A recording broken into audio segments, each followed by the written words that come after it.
Ladies and gentlemen, welcome rock and roll football fans to the NOSSA final championship here at Sergeant John Fott Fieldhouse, Sault Ste. Marie. We have the St. Mary's Knights facing off against the Lellan Knights. So I have a prediction that at the end of the game there will be the Knights victorious. They will emerge. Somebody's going to be knighted today. Coach Ray Baswa here with me. This is Scott McPherson here on Truos Radio, Saultsports.com. I'm glad you could join us. We're looking forward to a great game, and your thoughts leading up to this one, Coach. Hey, Scotty, it's great to be here with you as usual for the Baz and Buzz show on Saultsports. And you know what? I had a chance to talk to both coaches. I talked to Coach Alex Venderman from the Lellan Knights, and you know, he compares the teams very similar. You know, they have a strong quarterback, and he expects his quarterback to stand on end today and put out a terrific effort. And you know, obviously with the legendary Jim Monaco, I got a chance to talk with Jimmy ahead of time, and you know, Jim says he expects sort of the same sort of contest, and he's expecting his. He said that he needs his star players to be standouts. They need to be stars today. So I think we're going to see really similar styles of football. Llewellyn's got a few extra players, more than what on a roster size anyways, but they look like they got some fairly good size. But, you know, I think it's going to be a terrific matchup, and we can't be better treated to this weather here today. So. Absolutely. For November 11th, Remembrance Day, beautiful Northern Ontario afternoon. Sun is shining. I don't see the flag waving, no wind. Some called for in the forecast about 3 o'clock, but looking for a great ball game. And looks like St. Mary's Knights will elect to kick off here.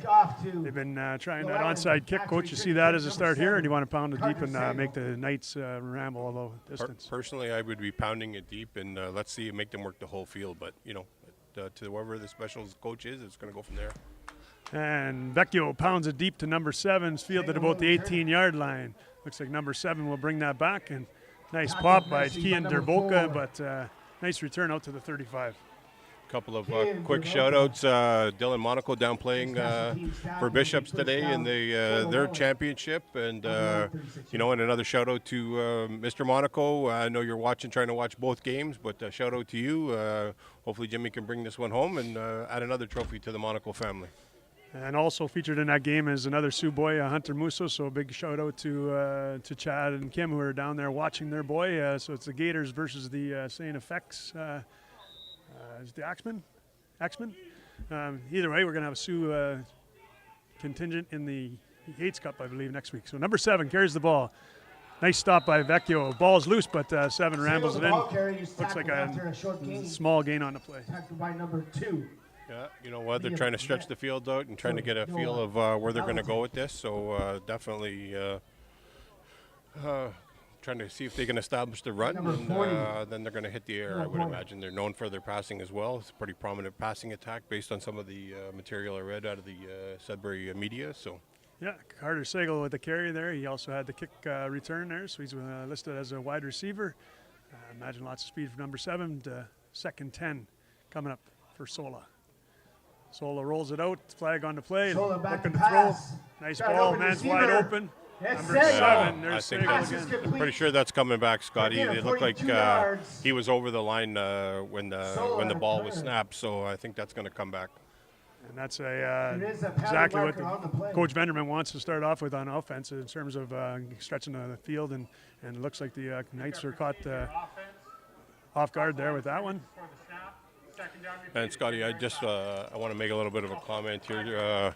You know, we're playing at John Wayne Fott Field right now, and John was a friend of mine, and tragically he lost his life. So, John, I know you're up there having a blue, and we're here at your field today, buddy. So thinking about you especially, John. Thank you. Shine down, brother. Yeah, I hear he was an athlete too, wasn't he? Football player. Yep. Yeah. Terrific. Yeah. Great guy.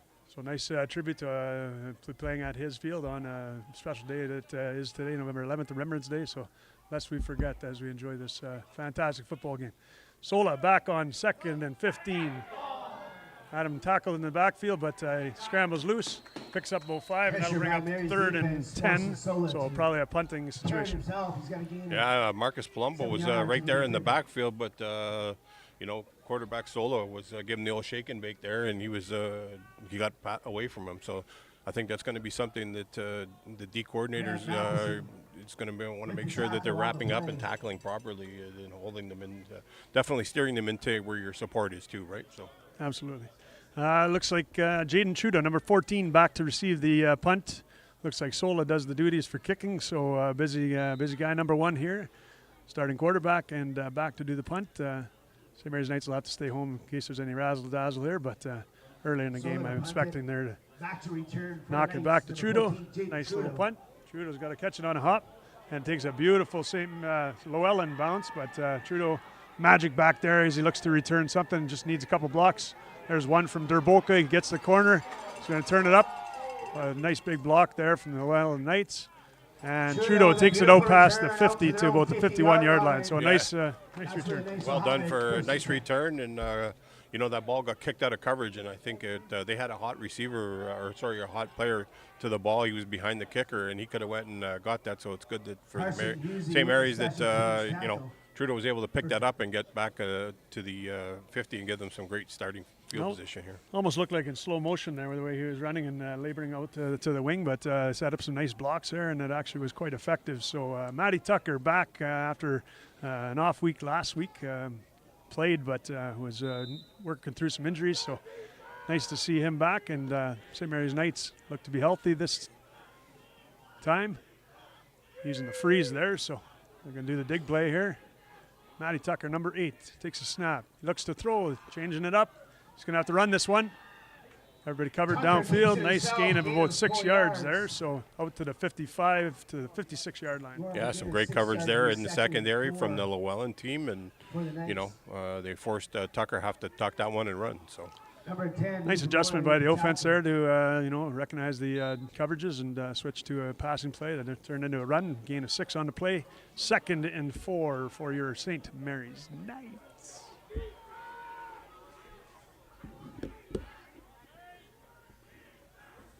A little delay on the play. They're going to reload. Call another play. Tucker looks.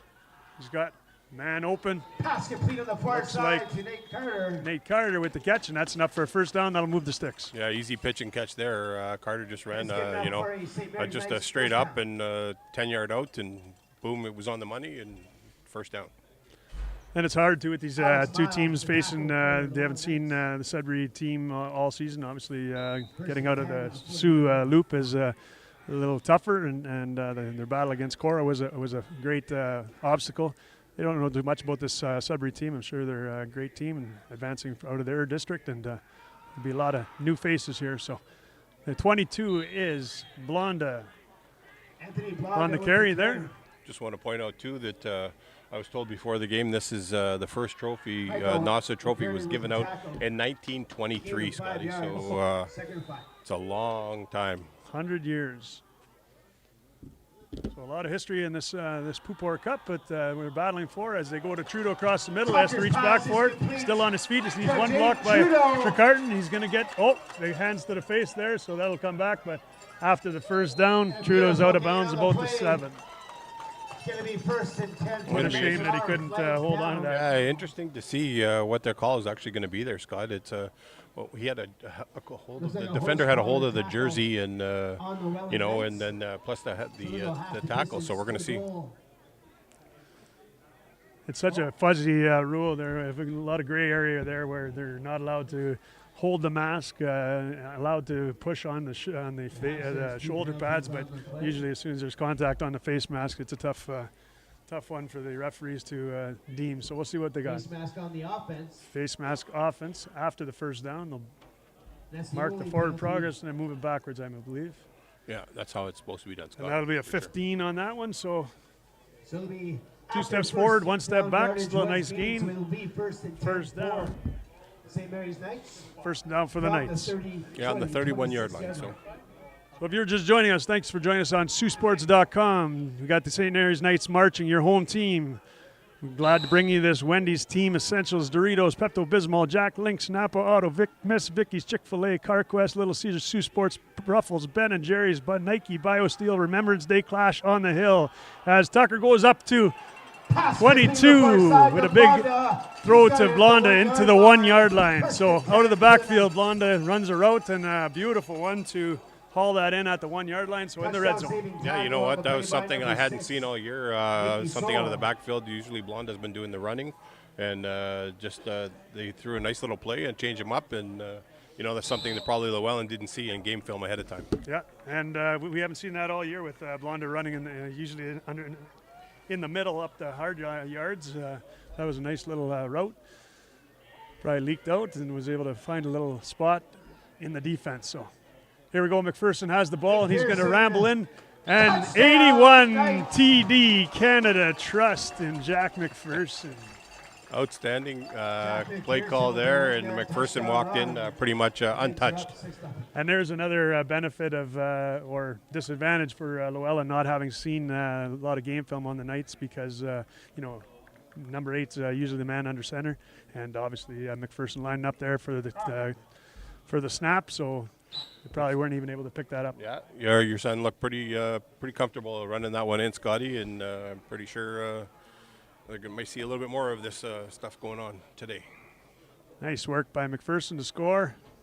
Tucker does all the dirty work, and he goes back to work here. Carter with the ball. He's calling it a touchdown. Or not a touchdown, but the 2-point conversion. I'm not They're sure. calling it good. Number 20, Alex Miles. First indication was that he held it. Yeah, It looked like as he fell to the ground, it was knocked out, but we'll wait for the ruling here. I think they're going to have a little discussion over this one. I know the Lellan coach, Coach Vendramin over there, he's waving his hands saying that there's no way that was in. So I think he's got a case there. We'll have to look at the replay, but they're saying that it's good. So that'll be an 8-0 lead on a touchdown by McPherson. Conversion Tucker to Nate Carter for the 2 points. So Knights off to a great start. 8-0 your score, 7:14 to go. Yeah, I don't think if you're Coach Monaco right now, you're too sad about that. That's you get the ball, you kick the ball, you get it back on your first possession, and you drive it down and score and get up 8-0. It's always important to get a lead and set the tone and have your defense come out and see. But if you're Coach Vendramin now, you've seen a little bit of St. Mary's, and he's got to make some adjustments on what he's doing, and we're going to see what the Lellan team can do here on offense very shortly as Vecchio gets ready to kick it away. Well, they're going to try that onside kick, so a couple gunners needed. 97. Brings it down for the Lellan Knights. Number 10, Nate Carter got picked there, and he looks like he's down and out. So we'll see. Hopefully he's back as he's a vital part of this offense. So looks to be slowly getting up to his feet. Maybe just got the wind knocked out of him. Yeah, he's definitely not need too him worse for the wear for sure. He'll be up. He's a tough character, and he'll be out there for sure. I don't see this lasting very long, but that's what happens when you do those short kicks. It's a lot of contact inside, and even the NFL, they're getting away from those long kicks and letting them call fair catches if the ball's not in the end zone. So you're going to see that. So. And he was trying to rip beside the guy. And referee Edwards, he's got the mic on. He's not even sure. All right, so the microphone goes off, and Lisa was talking about the play.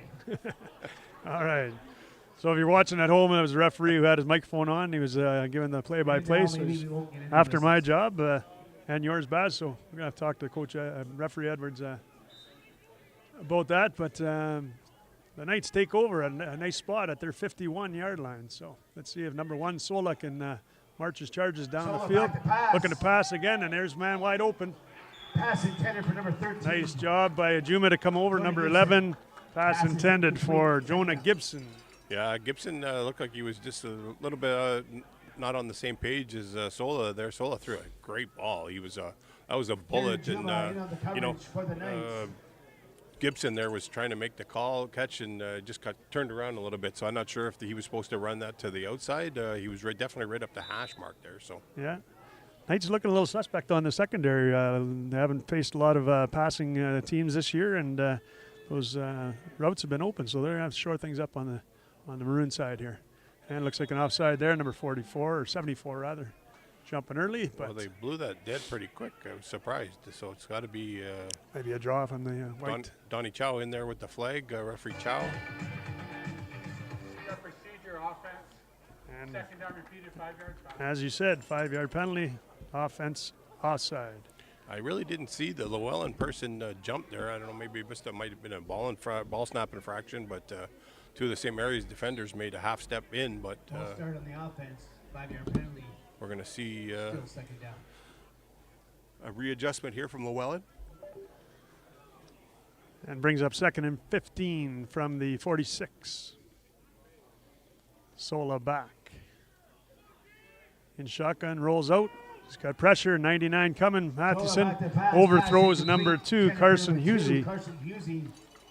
Liam Ulett. Getting a nice Yeah, route there, coverage but for the Sola Knights. unable to get it, throwing off the back foot there, and unable to snap it down to Husey. Bring And up that'll third bring up 3rd and 15. So It definitely looked like an option route, whether he could, if he saw daylight, that he could run, or if somebody was open. And unfortunately for Lellan, they overthrew the ball there, and they're going to have to punt it away again. So definitely, Coach Venderman's not going to be happy with this start for his gang, but he's going to have his defense buckle down here and make a stop. yeah, and sure, a little unsettling as Sola rolls out to see the big 99 running at him. Big freight train that is Grant Matheson. Played injured last week again, and much better this week. Sola's back to punt.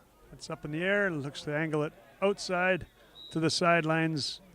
Try to keep it out of Trudeau's hands, which is always good medicine. I think they've seen enough film to know that, and after that last play where he ran it back 40 yards, that maybe we don't want to kick to him. They gave him one chance and made them pay. So that'll be out of bounds about the 40, I believe, and that's where St. Mary's Knights will take over. So again, Knights versus Knights tonight, and again, not short week, not a lot of time to work on game film and break down the X's and O's, but they're going to have to learn as you go here, and they'll see early and often a dose of this passing game from Matty Tucker and crew. So 1st and 10 from the 42-yard line. Oh, this freeze. That seems so dangerous to me when they do that. Man in motion. There's Blonda straight ahead. Nice Gets the play. loose. He's Still going. on his feet. And that's a first down at least. 12 yards and a first down. Lots So of nice. blocking going on here on the outside, Scotty. Yeah. And number 5. You're going to have to stay disciplined.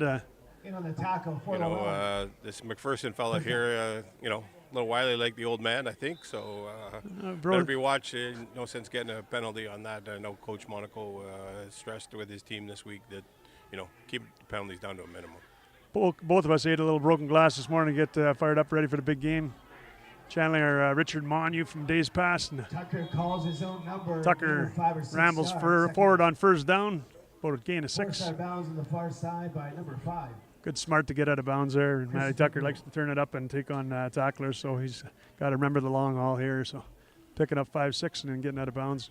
Live to fight another day. So 2nd and 5, let's call it, from the 49-yard line. So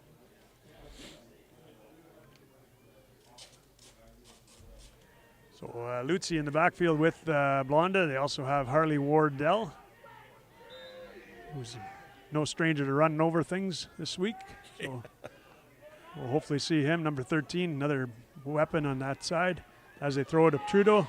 Lutzi's got to make a block. McPherson's looking downfield. Second phase. Ball's loose and it falls out of bounds, luckily for Trudeau, but I think he was down on the knee. But ball rolls out of bounds. Does he have enough for first down, Coach? It looks like it. It sure looks like it, but referee Greff threw a flag there, so I don't know what the play calls, the penalty call is going to be here right now, Scotty. But just flipping back to your, I seen the aftermath of the Wardell crash today. Unfortunately, that telephone pole took it, and glad to see that the young men were okay, though, definitely. So, but that pole was down for a couple of days. Yeah, I went by yesterday and it's still down. So Northern Ontario Winters got to adjust, and young fellow probably learned a pretty important lesson on that one, and hopefully he's all right and ready to play today. And I'm sure he is chomping at the bit to get his opportunity. So it looks like that's going against St. Mary's then. 2nd and 15. Replay 2nd down. They're backing it up. Did you see the call there? Was it offside? It was holding. Holding. That makes sense. 15 on the play. So Tucker is back, taking the snap. Couple guys in motion. Looks like he can roll it out. He's got Carton wide and deep. He's got McPherson. Tries to throw to Carton. And it slips through his hands. Tucker's That would have been back to the original Ball's 1st and incomplete, 10. for number Yeah, Carden's 20. got to get those elbows tucked in there. That went right through his hands and through the wickets there. Yeah, and all those little plays are things that in championship game are going to yield benefits here or shoot you in the foot. But 3rd down, and that'll bring on the punt team, and looks like Carter's back to do the duties for the Knights. Yeah, just seen Coach Benjamin tell his team there, like, let's buckle down, great stop, down in distance, and got to watch, make sure that we come up with the ball here. And Carter's ever dangerous with that big leg of his, so I'm sure they're hoping he can pound one here.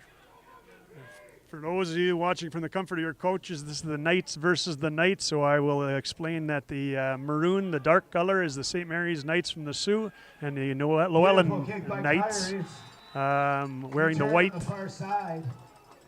and purple. So just to help you out a little bit at home if you're watching, if you're here at the field house, we're enjoying a great game here. 8-0 is your advantage for the St. Mary's Knights. 4:16 to go in the first quarter. Thanks for joining us on True House Radio and Saultsports.com. So it looks like now is the time for the Lellan Knights facing this vaunted defense for the St. Mary's Knights. That front four has been absolutely superb this year and wreaking havoc in a lot of backfields and offensive lines. So I think Sola and company need to get something moving here in order to stay close in this game. Sola takes a snap, elects to run it. Looks like an option play. He's going to run it. He's got the outside. Trudeau got caught inside, but Juma pulls him down, slows him down enough for Meade to tackle him from the backside. But first, a gain of first down. So There's that athletic ability we discussed earlier from Sola. A lot of accolades from just not even just the high school thing, but the summer loop. They were very familiar with that he's a terrific athlete, and he showed it there. Got first down all on his own.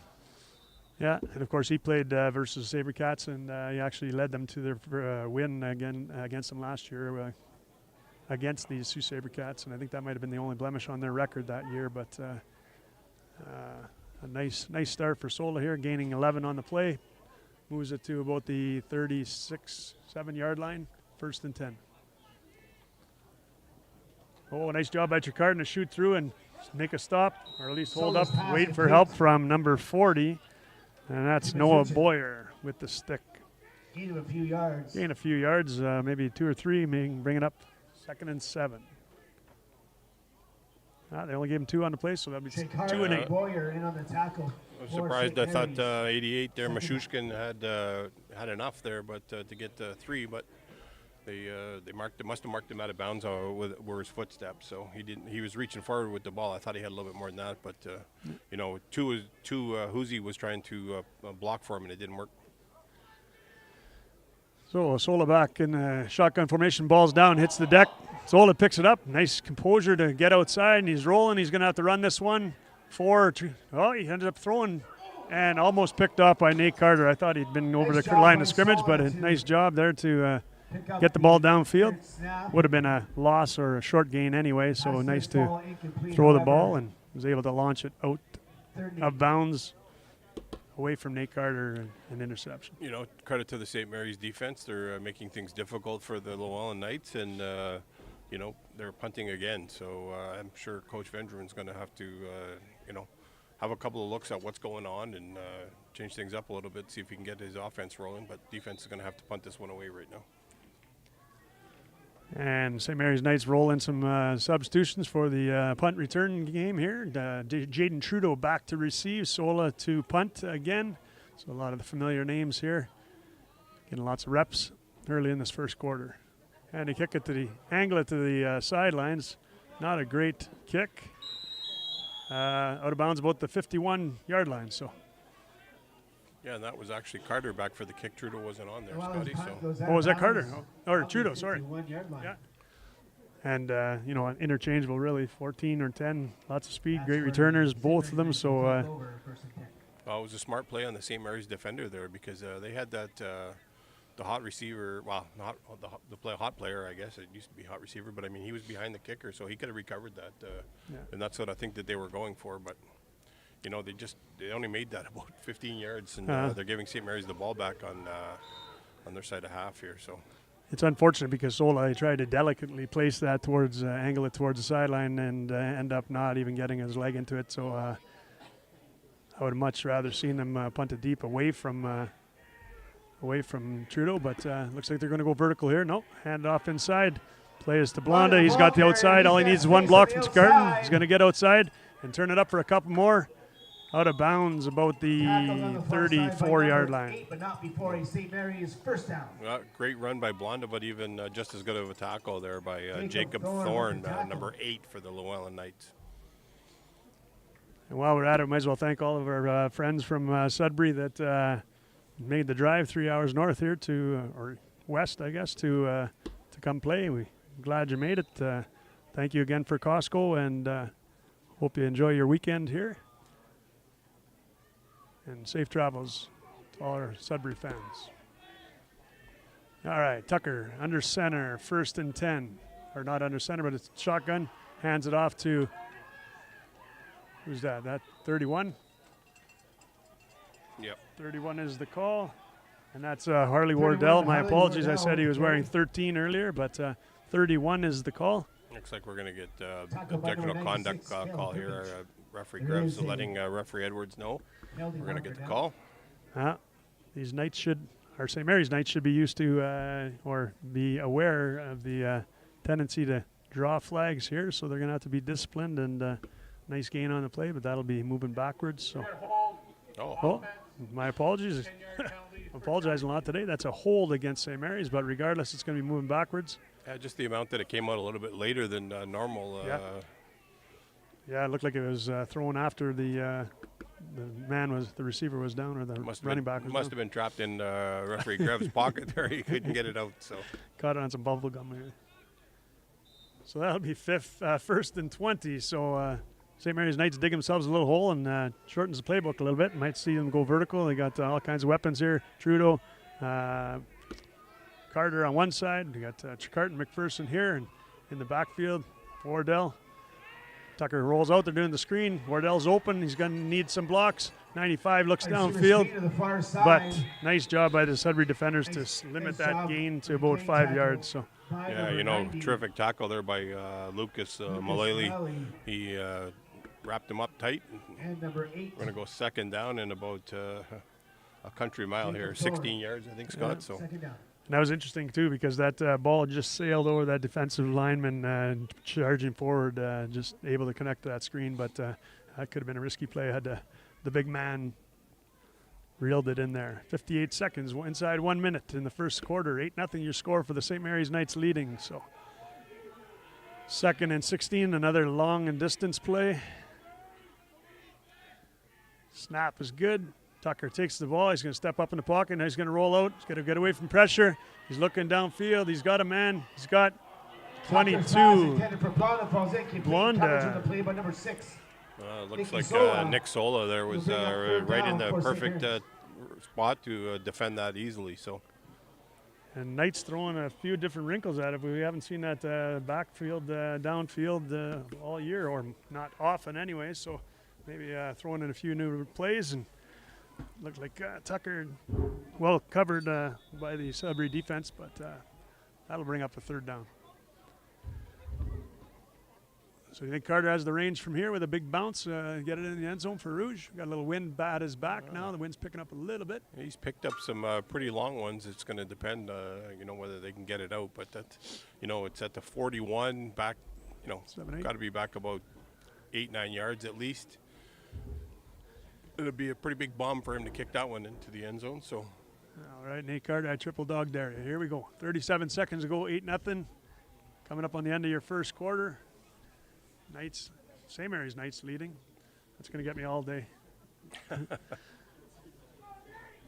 And you even practice, Scotty? I've been practicing all week. I can feel it coming in the air. 2 Knights. 32 and counting. Carter back to receive the snap. Punt upcoming. And a nice low drive. You can take a St. Mary's bounce, but bounces right to the Lellan defender or receiver. And he gets a short run back to about the 8-yard line. So that's where they'll start with 13.5. once they flip the table, we'll have a long way to go, right? Yeah, for sure. You know what? Good thing this game is being played during the day, or we'd have 3 nights and be a checkmate, Scully. Wow. That was cheesy, but Oh, hey. The fromage for sure. good crowd on hand today, enjoying this beautiful weather game. I don't know, I'd be definitely fortunate after having to shovel last week, and today it's no sign of snow at all, and that's the way I like it for a little while yet. Why would you bother shoveling? You just wait a couple days and it melts all away. But yeah, we certainly had a little roller coaster last week, and even with the forecast this week, I was a little nervous that today would be windy and wet anyway, but it's held off. It's been a beautiful, it is a beautiful Saturday afternoon. Great day for ball.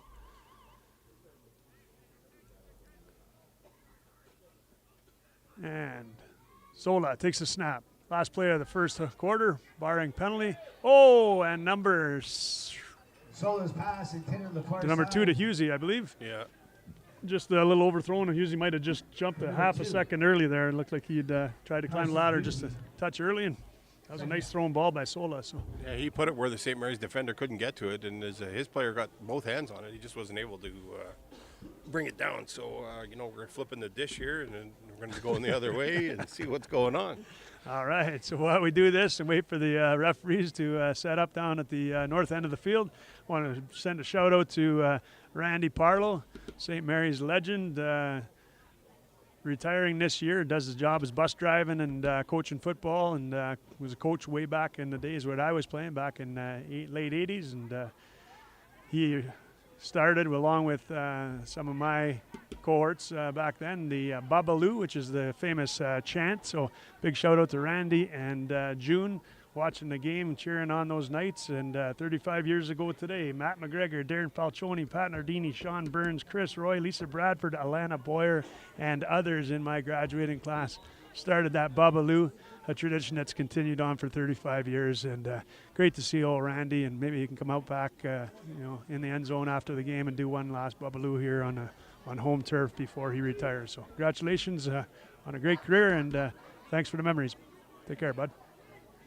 All right, Sola's taking it from the 10-yard line. He's going to throw it up. He's got a man.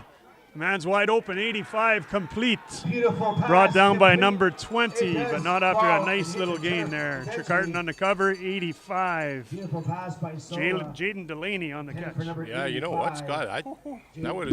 I'd like to see the replay on that, because he got a couple of steps down, and obviously it's a continuation of the catch, but he got in a couple of steps there, and that was close to being a complete ball. So Are you saying they deemed that incomplete? they called that incomplete. Oh, you know what? I must have looked away early because I thought that was a perfect catch. But again, they're closer on the field to the action. So, yeah, that looked like a perfect ball. And I thought he right had in the both hands feet of- down and went down, but okay. the boss here is giving us the replay. We're going to find out exactly how So close this is that why was. we don't get paid the big bucks for the officials, do, right? We're just looking at it on replay, and referees are discussing No, it. So definitely was not a catch. It was real close, though. That's Yeah. for sure.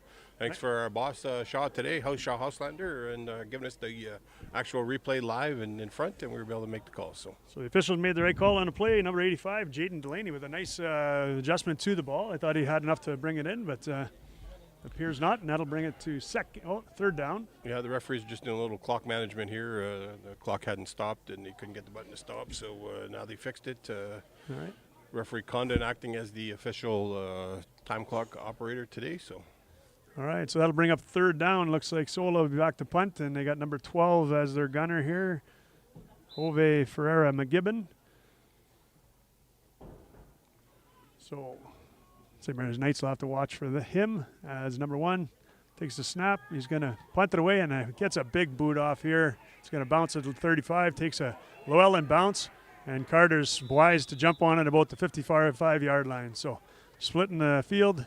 Nice kick by Beautiful Sola. punt recovered by number 10, Nate Carter. yeah, that definitely took a Llewellyn bounce there, and luckily for St. Mary's, Carter was able to cover that, because I'm not sure who the gunner was on the far side, but he was right there with Carter trying to give the 5 yards, so he didn't get called, and played it well and down Carter at the looks like the Llewellyn 52-yard line. So just this side of half, and St. Mary's going to get the ball back, trying to add to their 8-0 lead. And a wise play by Carter there, because usually a lot of receivers want to take it on their shoulders and run that one all the way back, but obviously recognizing there's live to fight another day and cover the ball, give your offense a chance to march it. And sure, you'll see a lot of 10 yet here in the game here as they try to freeze the big lockout there, but here comes Lutzi in motion. He's going to hand off to Blonda, gets a nice block, then he's gobbled up by about 3 or 4 Blonda, the ball carrier. Lellan Knights, About 4 yards. including number 48, Number 77, Michael McKernan, and 77, Alexander Sawchuk and number on the 48, stop for the Michael Lellan McKernan. Knights. In on the tackle. Second and 5. Thought Blonda was going to break that one. He just Lutzi just didn't sustain No, that you know block what? just a little longer, and he might have had another chance. But Credit to the Lellan Knights, though. They were right there and Yeah. gang tackling too. So yeah, did a nice job there. So.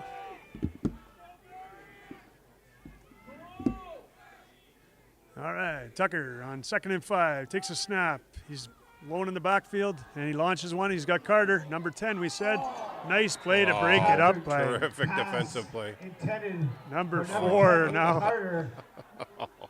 Little gamesmanship going on here. Massimo Grossi made a terrific play and defended that, and him and Carter having a little words and trying to reel them back in. I'd say Mary's coach is just go play the game, right? So Both those athletes got to be careful.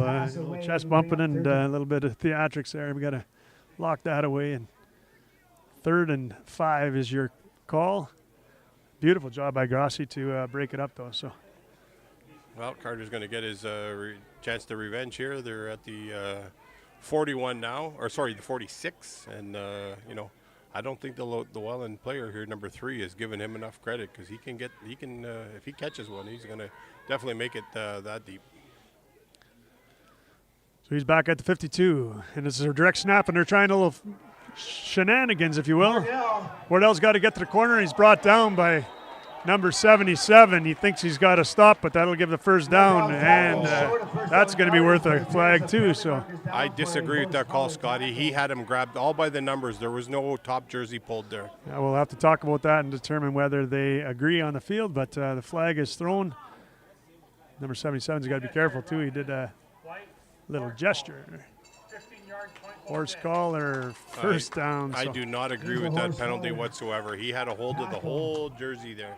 You can grab by the numbers as long as it's below the nameplate, and that was not the right call in my opinion. I was going to ask you to explain that for us, but under the nameplate, they're calling that good. And obviously they deemed that was a dangerous hit. So 15 yards forward and automatic first down for the St. Mary's Knights. Yeah, I don't know. Nice stop by 77.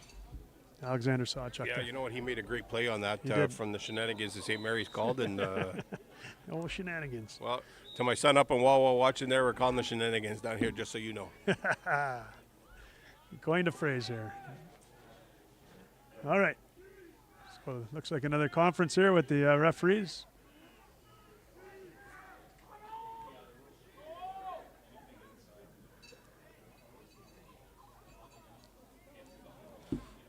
Well, they're having quite a discussion here. I'd like to see what's going on. So I don't know what they could be discussing. Can't go back to that last play now and change it. But regardless, the St. Mary's Knights are marching. 10-11 to go with an 8-0 lead.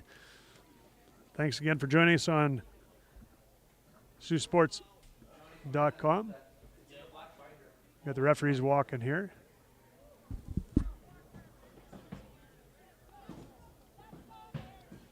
Oh, looks like they're going to deal with a fan that needs to be addressed here. So I didn't see what happened there, but regardless, they're going to probably escort one of the fans to the gate, and we'll have to watch from the parking lot.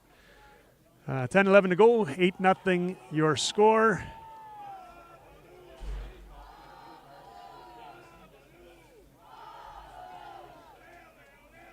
All right, so at this time, while we take a break in the action here, I'm going to remind you that Wendy's Sault Ste. Marie and Team Essentials teaming up with Saultsports.com to honor the high school's top athlete of the game when Sault Sports streams these games. So we, Coach Baz and myself, at the end of the game, will be awarding the players of the game with a Wendy's gift card and a Team Essentials Behavior contrary to this code or the T-shirt. school codes of any conduct So- will not be tolerated and will result in removal from the facility. Looks like game will resume. They've asked the Subject to subsequent discipline. spectators to behave in an orderly fashion here, and hopefully we can get this game back on track here. 10-11 to go, 8-0 your lead for the St. Mary's Knights over the Lellan Knights from Sudbury. Yeah, that they're reeling in the fans here. You know what? The referees are out here doing this, and you know, they've asked all year for their cooperation from the fans. And you know, fans are entitled to your opinion, but you don't need to be yelling it. You just keep it to yourself, right? You can have a chat with your buddy beside you, but nothing you say is going to change the referee's opinion on the game. So, you know, it's okay to get excited and get involved, but you just got to do it classy-wise, right? So. Back to the action. In my experience, First it and actually 10, has a corner. negative effect on your next outcome of that you're Lellan, desiring. But regardless, we're back in the action here. 1st and 10 from the 30-yard line. So the St. Mary's Knights looking to extend this lead, and they got a interesting little run. 65 with a nice block to free Blonda. It lowers the boom and carries forward for about 8. 48. 22 Blonda, the ball carrier. Michael McKernan on the stop By for number the 48. Knights of Michael Llewellyn. McKernan. Gain of about 8 yards on the play. It'll bring up 2nd and 2. Second and Looks like 2 they're on the giving him- carry. 1, 2, 3. It looks like they're giving him 7, Scott. So okay. it'll be definitely 3. So We were listening to Ryan Lillington over there on the RPA, but he just doesn't have our beautiful vantage point that we have. He's a little further down the line here. So I believe what he told me. It is 2nd and 3 though, and Tucker in the snap. No, that's McPherson again with that run. So he's going to look to get around the outside. Gets hauled down by number 4, Keeps it and they're able to snuff that one out. The loss on the play. by number That'll bring up 5. 2nd and 5. Sorry, number 3rd and four. 5. looking like Massimo Grossi making another great play over there. So we're seeing early who the standout corner is for the Llewellyn team, and St. Mary's going to have a decision here. They're going to have some shenanigans against Scotty or a little razzle dazzle. You know what? I think they just pounded it deep, and but then again, when I play conservative, coach on the St. Mary's sidelines likes to go big, so we'll see what. Yeah, I comes was here. watching in warm-ups. You know, Nate Carter was hitting them from 35 feet, so 35 yards. I mean, sorry, but it looks like they're going to go for it here, 3rd and 5, and risk the biscuit here. All right. So Tucker back to pass. He's got a couple guys deep. He's got Deep Carter. pass. He's got to adjust. Tucker Oh, with Carter. unable to haul that in. Can't hold Little on. Willie Mays Hayes over the shoulder, but just didn't make the Carter right pulls a adjustment in hard time to get over-the-shoulder catch, but open it to is incomplete. haul that in. So Llewellyn number will 10, take over 1st and 10. nice effort on the play, but Well, terrific ball. Great effort for trying to catch it. Just couldn't come down with it. And Llewellyn Knights got to be happy with that coming out. And they got 8 minutes left in the half. And I'm sure they're going to try and put something together offensively here. So it's up to Coach Vendramin and his staff to, you know, make some changes and see what they can get going here. So. and again, a beautiful throw. You talked earlier about throwing it to where only the receiver can catch it. Now it was a beautiful throw to the outside shoulder, and 10 and just unable to haul it in. But you won't see Tucker being afraid to throw back to Carter. No, Carter, Very sure-handed. Carter doesn't drop too many of those No. gifts right there. So. Yeah. And he's probably kicking himself on the sidelines. He just wants another chance, as the big primetime players do. And that's what number 10 is for these Knights. So Sola back to receive the snap. It's going to be an end around. Number 2 is taking it. That's Husey. A couple of the Knights get sealed out. Husey, gain of about 10. Number 14, Trudeau, stopped him after the first down. Tackle on the play by number 14, Jake A Trudeau. little shy on the spot there. I thought he'd had enough for a first down, but looks like they'll bring up 2nd and inches Just here. short. Nope. First down Oh, yards. down. well, they're giving him credit for it. So Yeah, referee Grev, you know, looks like First referee down, Kahn had a little bit short, and referee Grev said nope, he was there. So, Yeah. and I thought he was personally myself. So. oh, I believe so. Yeah, fell down right on the stick after the big hit from Trudeau. So. And again, a lot of these Sudbury Llewellyn players are seeing double duty and getting lots of reps. So let's see if they have the fitness level to last 4 hard quarters against a strong St. Mary's defense. Ball wide open, and a nice job on So coverage. pass Throw intended intended for to Mazuchin. number 88, Mazuchin. broken up by 14 Trudeau with beautiful as Carter coverage on comes the far over to give a side. boost. Just that pass away. I might need him, Carter, later if he's not busy. I got to get out of the chair later on from home. Maybe he can come give me a lift. The good news is more football tomorrow with the NFL and your Cowboys. So It's a morning game too, Scotty. So we might get 4 in tomorrow. We'll know. Never knows. You're going to get up early or shoot through? No, definitely. I'll be up. I'm an early riser. Early to bed. Apparently, I'm too old. I go to bed too early. So. All right, so it looks like 2nd and 10 after a beautiful breakup by Trudeau. Breaking up is hard to do, but Trudeau did a nice play on that one to make it count. 2nd and 10 for Sola. Sola, quick throw, cross, beautiful Sola's throw pass complete to number 2, Carson Husey. Husey. And again, that's that play that That's I good love enough to for see, Lellan just a quick first down. hitter. Don't give the quarterback too much time in the pocket, just launch it, and especially when the secondary's rolled back like that. He was 10 yards and then some. And Yeah, you know what? Right up the seam, caught him on the fly, and a beautiful ball by Sola. And when you have a quarterback that has an arm like that, it's just an extra layer of slippery there. So Lellan Knights marching. Sola throwing again and again. A major league ball there. Number 7 did a nice job to get up the ladder. Carter Sagal.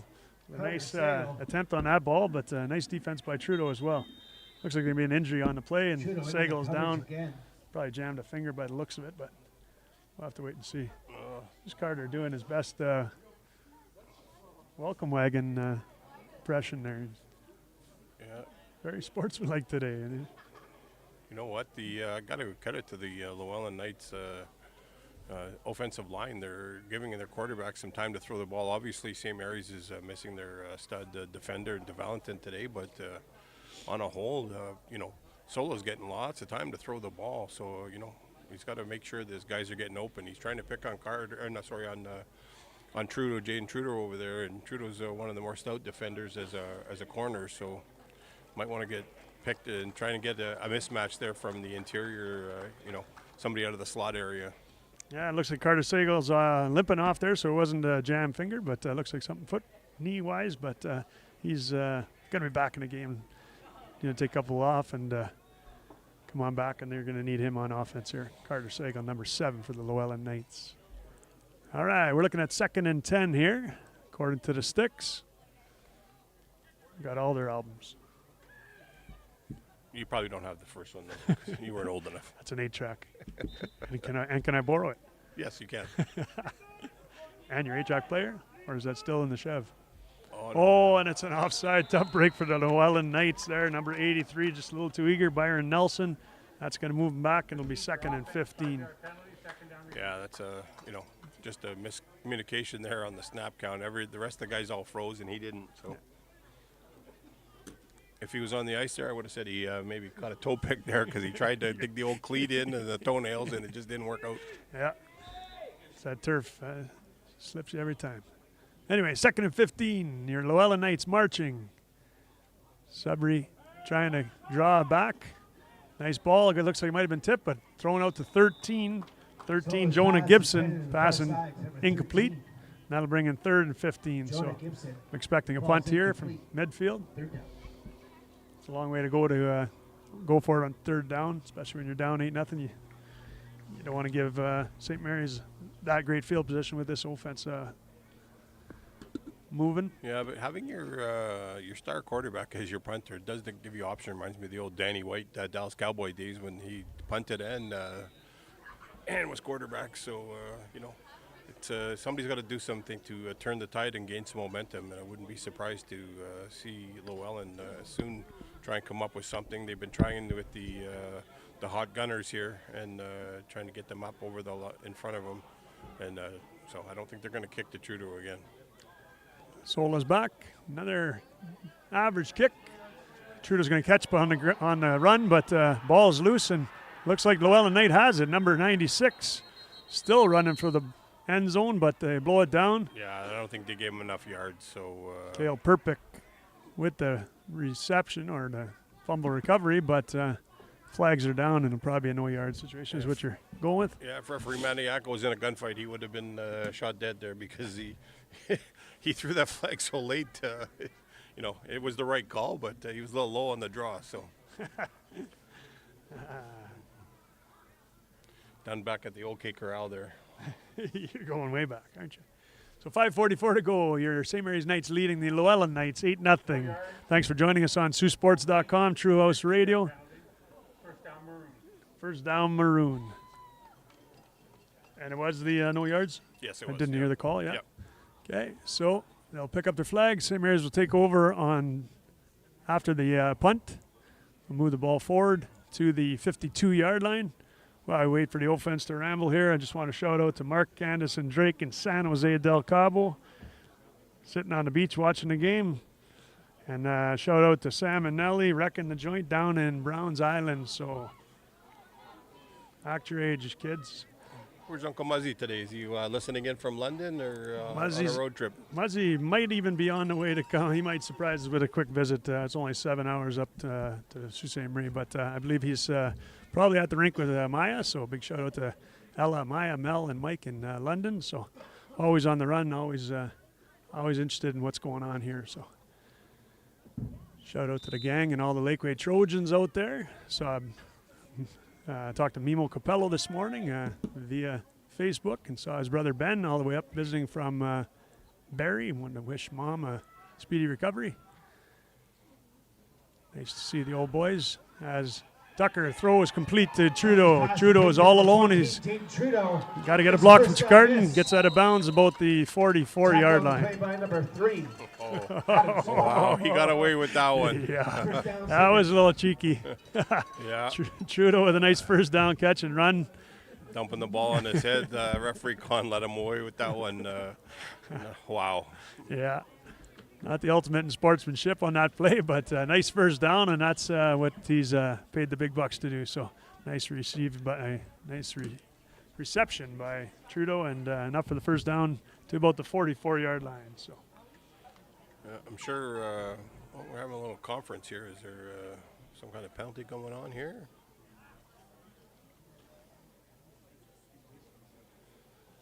a couple new surprises here. Is that unnecessary roughness? I didn't see the Maroon. penalty, Sexual conduct after the play. so they might have caught him for the OC on that play, like we said he got away with. But No, that's a double downer, Scotty. That's a 25-yard penalty. 15 for rough play and 10 for objectionable conduct. That's a stinger. That's going to sting a little bit for St. Mary's. and you can't imagine the coaching staff for St. Mary's is going to be happy about that. So they'll have to address that at halftime when they go in and settle. They're in control of this game at 8-0. It's not out of reach for either team. No foregone conclusions here. They still have lots of ball to play, but a discipline is going to have to be held in check here come late stages of this second quarter here. Yeah, Coach Monaco's got to be pulling his hair out on that. Like, just smart play, guys. You know what I mean? Absolutely. So you talk about country miles. This is more like a hectare. Not have to want to plow this field. That's a long one. Tucker back into shotgun, empties the backfield. He's going to throw, but there he's got blitzed on. And the blitz came number 90, Wow, what a timely blitz for Lucas Malali. Lucas Malali. Wow, that was a great play call from whoever the DC is for the Lellan Knights. Yeah, looked like a stutter, like a delayed blitz, but What's bigger than a Hector? You're the teacher. I'm a chip guy, so Hector's more area, so that's less about distance than it is area. But anyway, Hector Played plus by Malali. infinity and beyond here with the big drop, second and 5, 10, 15, 20. So you haven't working on my second and times. and lots. Working on my Let's go times second and tables. lots here. Yeah, so second in the paper route, let's call it that. They hand it off to Trudeau. He's going to take that ball. Lutzi out front leading. Nice job getting him loose. Trudeau running forward, but gets about a third of the necessary Trudeau, the ball coverage. carrier. Looks like a little extracurricular on the sidelines with Lutzi and Llewellyn Knight. 77. Lee Millette was over there as well, I think, for St. Alexander Mary's. So Sachak into the tackle.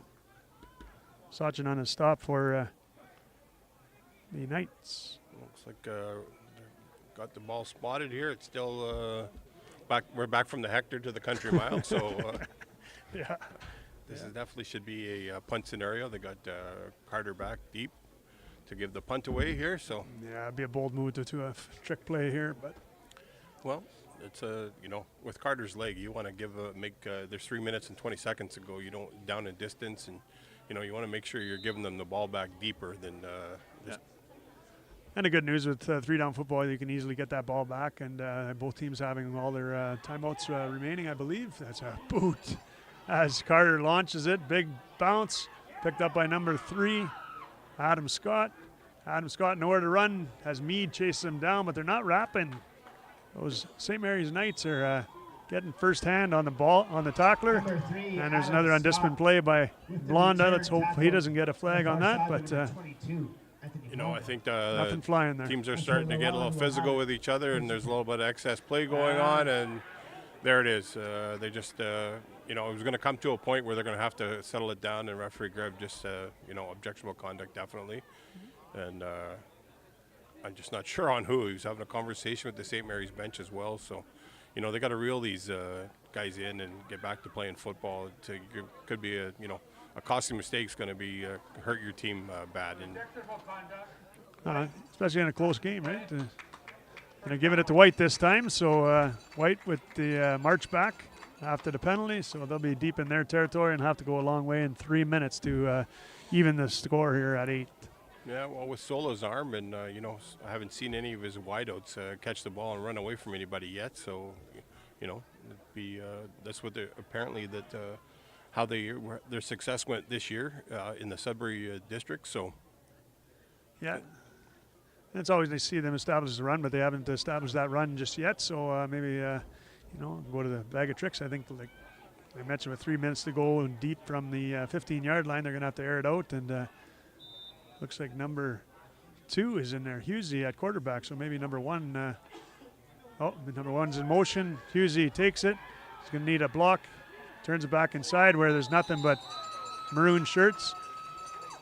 Number 14, Jaden Trudeau, and number 4, Wingus Shawana with the stop for the Knights. Well, not before about an 8-yard run there. So, yeah, I think if he'd kept going outside and he had that one block second phase, he might have been busting for a lot more than that. But those blockers downfield, you want them to engage and hold with their guy. You end up doing a little hokey pokey and a little dance, and it's hard for the ball carrier to establish which side to go on. He cut it back to the support, and that's where St. Mary stopped him, but not after a gain of 8.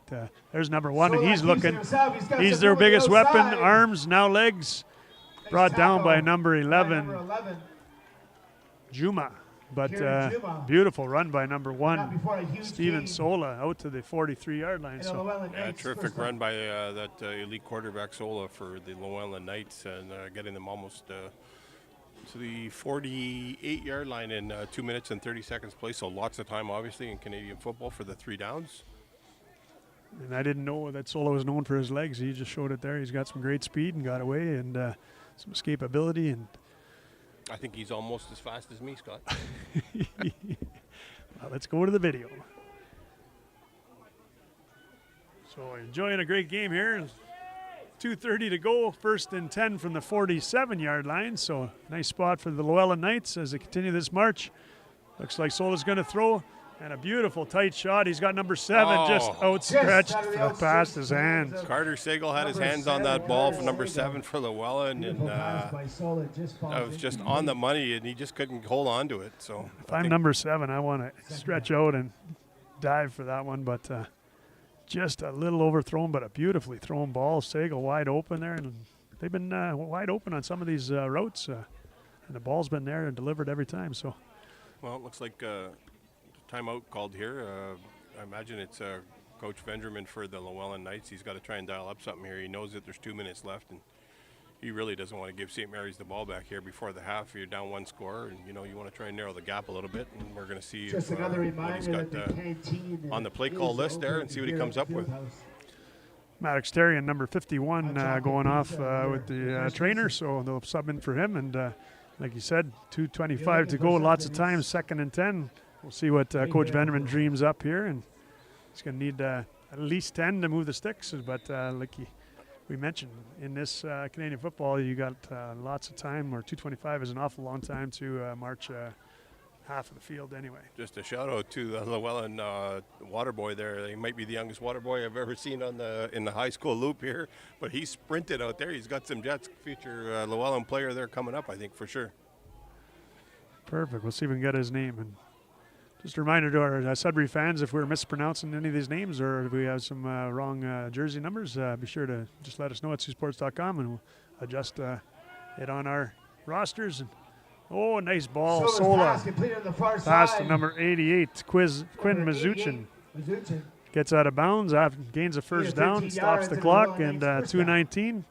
These Knights are marching quite well against this St. Mary's defense. So Yeah, you know what? They ran off a couple of people, and he just stayed low in his pattern and got to the sticks, first down marker, and stepped out of bounds just over the St. Mary's Knights 50. So we're going to be at the 49, and we got 2 minutes to go. And Lellan's having a little bit of momentum here, so I'm sure that, Coach Corelli over there is going to try and come up with something to stymie the offense for Lellan. I'd like to see a nice blitz here. Looks like somebody's creeping to that 90, 99. Looks like, oh, that might be tough on the passer, yeah. Yeah. Pass falls incomplete to number 2, Huzi. Yeah, that's going to be definitely roughing the passer. That's a needless penalty that, St. Mary's was taking there. So It's like Cohen Crillo in with the contact on the quarterback. That'll be marching them back. Oh, they call it on a face mask. I didn't see the face mask, but that's a 15-yard variety, so that's going to march them even further down the field. This is not what Coach Monaco wants to see here, so he's got to get his boys under wraps and reeled back in. Well, a pretty tight, low-scoring affair so far with both teams marching the balls, but unable to capitalize and make any points on the board other than the 6 early in the quarter, converted with a 2-pointer. Looks like they marked it at the 36-yard line, so Lellan first down from the 36. All right, number 2, Huzi in motion. Number 1, Sola with the snap. He takes it. Looks like St. Mary's is coming, but he unloads it. He's wide open. And number 13, Jonah Gibson, unable to squeeze that ball, and that's one he's got to have. Yeah, you know what? Gibson's really struggling to hold on to that ball today, and I'm sure that's getting a little frustrating for him. He just got to go back to the concentration part and see what he can do. That was a tough catch, but in a big game, back shoulder, just make the adjustment, and he had it go right through his hands. So no fault to Solas there. Another nice ball. He's been throwing darts all night, so going to hit the bullseye soon. But that brings up 2nd and 10. Sola back, single back in the backfield, lots of motion, and try the freeze. Don't draw St. Mary's off. They're going to reload. Sola with the snap from shotgun. He's got some time. He looks up, and he's got a man. Number 7, nice catch for the first down. So that'll march him again. Moving the sticks. Trudeau on the stop. Yeah, Carter Sagal with a great grab on the ball and another first down. So Jaden Trudeau in coverage. He was able to wrap him up, but not before he got the first down. So Carter Sagal having himself a nice day here, receiving the ball and doing a great job. So. Looks like we got another timeout called here. So interested to see what defensive coordinator Corelli comes up with here and see if he can get a blitz. I haven't seen him blitz too much today. He's been pretty much playing base coverage, and a couple times he's crept the backer up on the line, but credit to the Lellan offensive line holding them off. Yeah, they are doing a great job. Last week in North Bay, the St. Mary's Knights showed a little more blitz and were able to get through, or just maybe overwhelmed them with the size and speed of the defensive line, but a lot of traffic in the back field there and down there in North Bay against a North Bay team that was a little overmatched.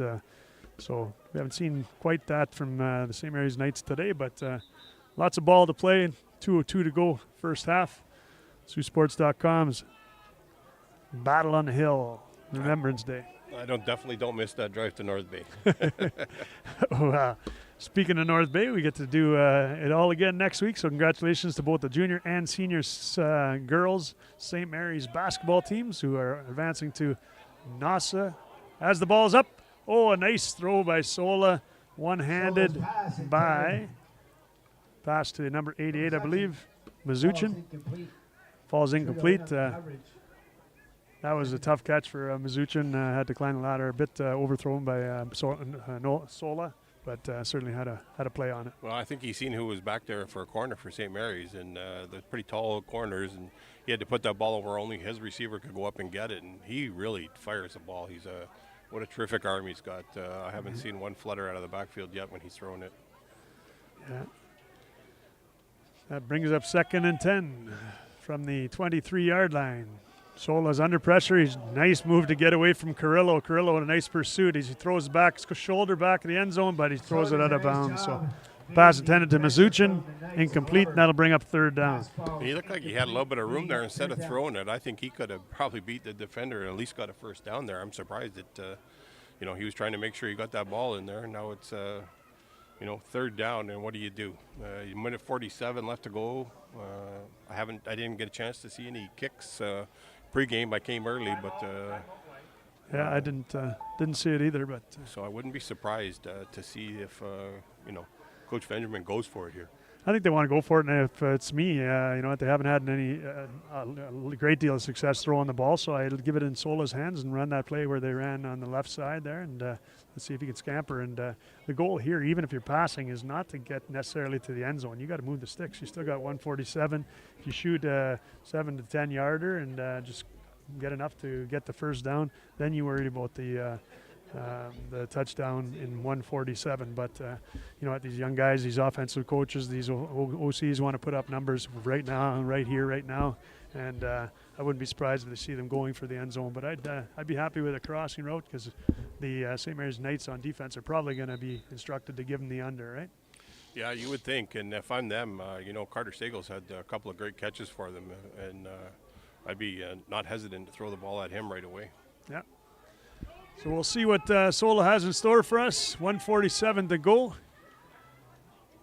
Speaking of great quarterbacks, bumped into the legend Marty Legacy in the parking lot, former St. Mary's quarterback, and chatting with Mike Barbo, another lefty St. Mary's quarterback. So all the legends come out to watch some ball today. Cheers to Barbs and Steph. Pass is complete to number 85. 85 for Lellan making the snag there. Jane Delaney. So 1st down, I think. So 1st down for Lellan. So great play call out of the huddle there from Coach Benjamin, and Lellan's pressing here. St. Mary's defense has been on the field a long time right now. So yeah, and they're inside the red zone and only trimmed 5 seconds off the clock there. So 1:42, plenty of time. Didn't go for the end zone, and now they might have the opportunity, at least 3 chances. I think this is 3 down territory here. I wouldn't settle for a field goal at this juncture of the game. You want to lock it up at the half and even go for the extra 2 points for if they are able to get into the end zone. So nice job. A nice surprise, this Sudbury team. As Sola rolls out, he looks like he's put it away and step up, and nice job by the St. Mary's Knights to stop him, but a gain of about 3-4 yards there. I thought had he gone to the corner, he might have been able to outrun that defender, but nice job of Carrillo to step up and make that big stop. Big shout out Danny and Jamie Lynn and Cole. 5 yards. Obviously watching the game somewhere here on the hill. He's 2nd and goal. yeah, I'm sure Lellan really wants to get on the board here, but they got to be careful and not throw this one away. So good decision by Sola to tuck it and run there. Sola with a direct snap, and then is a shot. Oh, a nice break on the St. Mary's defender. Looks like Trecarton able to knock that one loose, so that'll bring up 3rd down. And as I said, I think we're going for this on 3rd, Coach. Mazuchin, Or that's what I do. Zuchin, intended receiver, passing complete. I don't know. It looks like their quarterback's feeling the effects of that last little run there. Unless he's got the perfect play dialed up here, I'd be hesitant to not to kick 3 and at least get, break the shutout, get the 3 points on the board. And, I'm a little bit more conservative than a lot of coaches, but, Live a little, Coach. It's Saturday. You don't have to work till Monday. I'll let you know how, but the living a little is later on tonight, Scotty. Living it up, eh? Going to the Vic tonight? See Donnie Chow? No. Spent way too much time with Donnie over the years.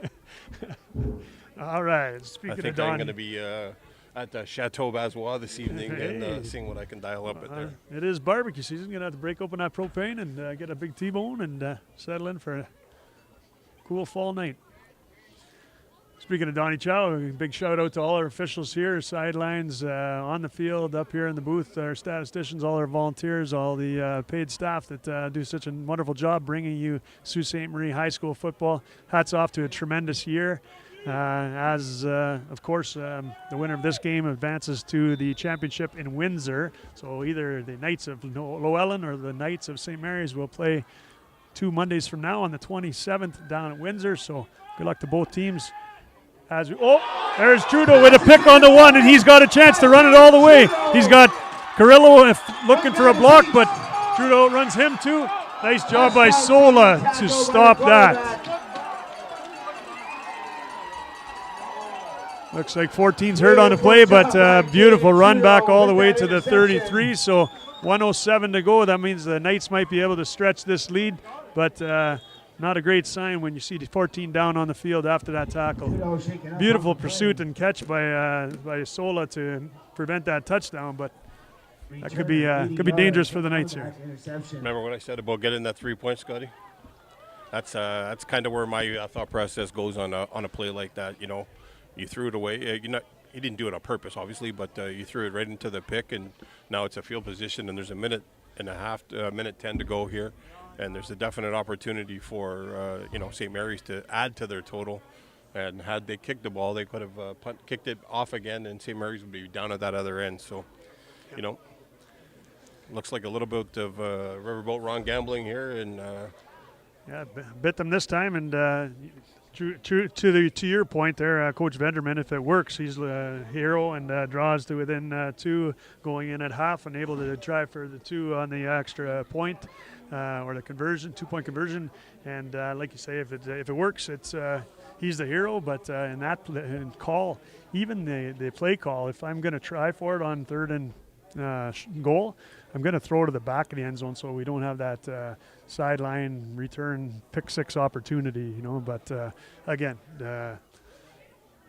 like you say, if it works for him, it works out. And in this case, it bit him for 80 yards and or 75 yards. Looks like at the 34-yard line is where St. Mary's Knights will take over. And if I'm Jaden Trudeau, I just go to the locker room right here close to the field, no? Well, if they're going into the locker room, where they're just going to sit on the end there. So Trudeau getting helped off by 38, Cody Luzinski, and 21, Vecchio. So let's hope he gets a chance at halftime to put some ice on whatever ails him, and hopefully it's nothing too serious. Obviously, Trudeau a big part of that St. Mary's offense. Beautiful return there. I thought he was going to have enough to leg it out, and Sola was able to catch up to him and bring him down after throwing that interception. So. Yeah, it was actually, Sola threw the interception, and but Sola also made the terrific tackle, gave point-saving, touchdown-saving wrap up there, and Trudeau looks like a little bit of a knee issue, so hopefully he's able to come back for the St. Mary's Knights. All right, here we go. Big finish this first half as they try the freeze. They reload again. You got number 24, Nick Carney, in there for the Knights, so replacing Trudeau. Tucker looking to throw. He's got the screen out to Lutzi. Lutzi's got a chance to turn the corner, runs over number 6, bounces forward as he does. I don't even think Lutzi may have messed his hair on that one. Nice carry, picking up the first down. So they'll be marching, and hopefully they'll score for the St. Mary's Knights. Lellan Knights obviously looking to stymie this and go into the locker room at the half, just down 8. So 58.1 to go. 1st and 10 from the 23-yard line. Looks like we got an official's timeout. Looks like Nate Carter had a little bit of blood on his knee, dripping down the knee. So it's an automatic referee's timeout. He's got a couple of minutes to get that fixed up. So it's probably just catch up from his fries, no? What's that, Scotty? Sorry. So it's probably just catch up from his fries, no? Yeah, could be. Working on the sideline with a Happy Meal. Made a little stop up at Wendy's for our corporate sponsor here, and had a little pregame meal. And yeah. Speaking as a corporate sponsors, might as well mention while we take a break here, Huron Superior Catholic District School Board, Northern Sports Excellence, freeze frame photos by Bob Davies, Wendy's of Sault Ste. Marie, Team Essentials, Maximus Rose, Elite 8 Basketball Academy, with yours truly, Ryan Lillington, and True House Sports Radio. And if you want your business featured on our broadcasts, contact us at Saultsports@gmail.com. As we resume play with 54, the clock is running. Carter takes the snaps. Nice job on the snaps so far today. Ball is up to 81, McPherson. He's trying to gain some extra yards. Number 24. Gain a 3 on the play. McPherson brought down on I the said 20. I would make it up to your sister-in-law, and you know what? Great hands by young McPherson there. Nothing like watching Katie out on the ball field, snagging the softballs there, and terrific athlete in her own right. And I did make fun of her before, so Katie, there's your payback. Yeah, poor Katie just has to learn to catch the ball with the basket of her glove, not her hand. So, just joking, Kate. Great job here. Tucker hands off to Blonda. Blonda's running in circles trying to get away, and that's a nice job by number 10, Ethan Moore, to make the stop. So I don't think you want to reverse field on that play. I think you just try and run forward and through it and that's the limit the loss there. That's where the inexperience of not playing football and playing hockey all those years comes back. You know, if he just kept running, I think that would have been the smarter play, obviously, what you said. So I think he was trying to cycle back behind his net and start and regroup, but couldn't find the net, and looks like the defense will come on. That was third down, was it? Or is third down coming up now? Yeah, definitely third down, and I'm going to guess that they're going to kick this one. Yeah, there it is. Sorry, I saw the defensive players coming out, but that's their punt team. So Carter back to kick, and there might be some points here because inside from both the 40-yard line, he's with a good bounce is able to get that in. So I got to tell you, I'm surprised they're not trying for a field goal here, Scott. I got to tell you. Yeah, he was kicking them from just outside of this range earlier in the game. Yeah, in the pregame. He's got a big leg, so maybe they're just happy to take. Oh, and he doesn't even need to do a big bounce. He's back of the end zone. Number 3 is going to have to scramble to get it out. 22 puts a lick on him, slows him down. Number 11 with a knock down to the ground, and with 0. Oh, there's a flag on the play, but with 0 seconds on the clock, that might give us another point, making it 9-0. But we'll wait to see what the penalty is. Looked like way after the penalty, or after the play was completed. It was definitely on Carter. He called the rough player. Objectionable conduct, so it's against Carter for the St. Mary's night? Yeah, definitely. OC, you say? I think so, unless he's giving them the rough play signal. So OC, can you say? I got unnecessary roughness after the play was dead against Maroon. 1 point Maroon, first down White, 15 yards up. Unnecessary roughness, the call, not the no objectionable conduct, so that's good for the second quarter, but move the ball 15 yards forward from the original spot. The single point is good, so it'll be 9-0. That'll have to be adjusted, and there'll be 1 play left for the Knights, of course. But the Lellan Knights will have a decision, or is St. Mary's going to kick it? No, it's got. Llewellyn's got the ball on offense, so the ball's going to go up for the penalty. Oh, sorry. And then I think they're either going to take a knee or they're going to try one long pass because there's no time left on the clock. So it'll definitely be only 1 play. Well, hypothetically, it's 1 play without a defensive penalty. So my bad. I forgot that it was a punt in the end zone covered without a run back. So a point single for St. Mary's, and well, we won't hold it against you, Scotty. You know, tonight you're still allowed to go out. Well, let's clear that with the powers that be first, but the necessary roughness is declined, and it is halftime. So there it is. Llewellyn happy to go in with a 9-0 deficit at the half. We're glad you joined us on Saultsports.com, True House Radio. We're going to take a break here on the Baz and Buzz Show, and we'll be back in 10 minutes with your second half.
Welcome back, ladies and gentlemen, to the second half of this Tilt on the Hill. This Remembrance Day final for the NOSSA Championship between the St. Mary's Knights and the Lellan Knights. We are sitting at a 9-0 lead for the St. Mary's Knights, so much lower scoring, much closer game than we anticipated, Coach. Yes, you know what? Hard-fought battle, and credit to both teams' defenses for showing up today. And you know, in the first half, it was a battle, seesaw battle back and forth, and Llewellyn definitely had their chances, and now they're going to have to defend to start. So, but there's going to be a couple of minuses for those watching from home. It looks like Jaden Trudeau will be out for the St. Mary's Knights for the balance of the game, as well as number 88, Quinn Mazuchkin, for the Lellan Knights. Looks like he had a little bit of a thumb injury, and Trudeau's looks like looks like an ankle injury. So we will not be seeing either of those two athletes for the balance of the game today. And let's hope for speedy recovery for both of those, as the winner of this game will advance to the Offset Championship Bowl celebration, November 27th, which is a Monday. So the winner, either the St. Mary's Knights or the Lellan Knights, will be representing this area, the Northern Ontario Secondary School Association. As we get a little jambalaya here, as the ball is kicking from the 50, right? Yep, and I think they're going to be playing the representative from the London area too, Scott. I believe that is correct. So Wardell's back deep to get the kick, bounces at the 5. He's going to have to catch it on the run here, and they're able to get on him quickly. So the returners for the St. Mary's Knights starting in the end zone, which was a little unusual. I know the ball was moved forward because of the penalty, but Wardell awful deep in that set to return that kick. Able to get a short return out to the 10, and that's where they'll start for the St. Mary's Knights. Ladies and gentlemen, a Toyota 31 looking a little shaken up on the play too. So Kickoff has been returned here to the booth. If you're missing one, it was found in the parking lot. all right, so if you're the Lellan Knights, the visiting team, what do you do? What do you talk about with your team coach at the half? Well, you know what? They're in the game, so they're not being pushed around, and they're making some key defensive stops. And right off the bat here, I think that's the game plan for them. Just shut down the St. Mary's attack and see if we can get the ball back and get it back on the scoreboard. Tucker's pass. Nice dump pass off from Tucker to Wardell. Gets out to about the 19-yard line. Stopped about a yard short 20, there. Alex Miles. Let's wait for the spot.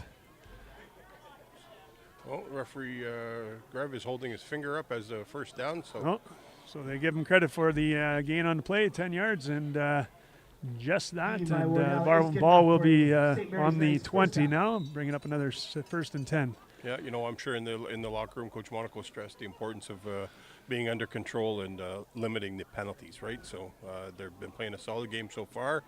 Just got to continue it. Hats off to Llewellyn. They have played a great first half to stay in this one, only 9-0 on a high-flying offense of these St. Mary's Knights. So Knights will have to march up and develop something here in the second half, as Blonda carries the ball forward nicely for first down. LeBlanc is going to have to keep it under wraps here. Number 5, Christopher Gruel. Yeah, you know what? Cooler heads got to prevail here. The referee's just going to single one person out here, and you don't want it to be you. And number 66 there, Liam Dubois, playing good guy there, trying to get LeBlanc off the pile.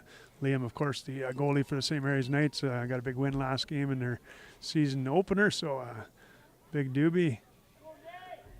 Hitting it hard on the front line there. So Tucker with first down, ball handed off to 22, Blonda. He takes it forward, got about 6 or 7 on the play. Tackled by number 4 and number 5, Grossi and Grew.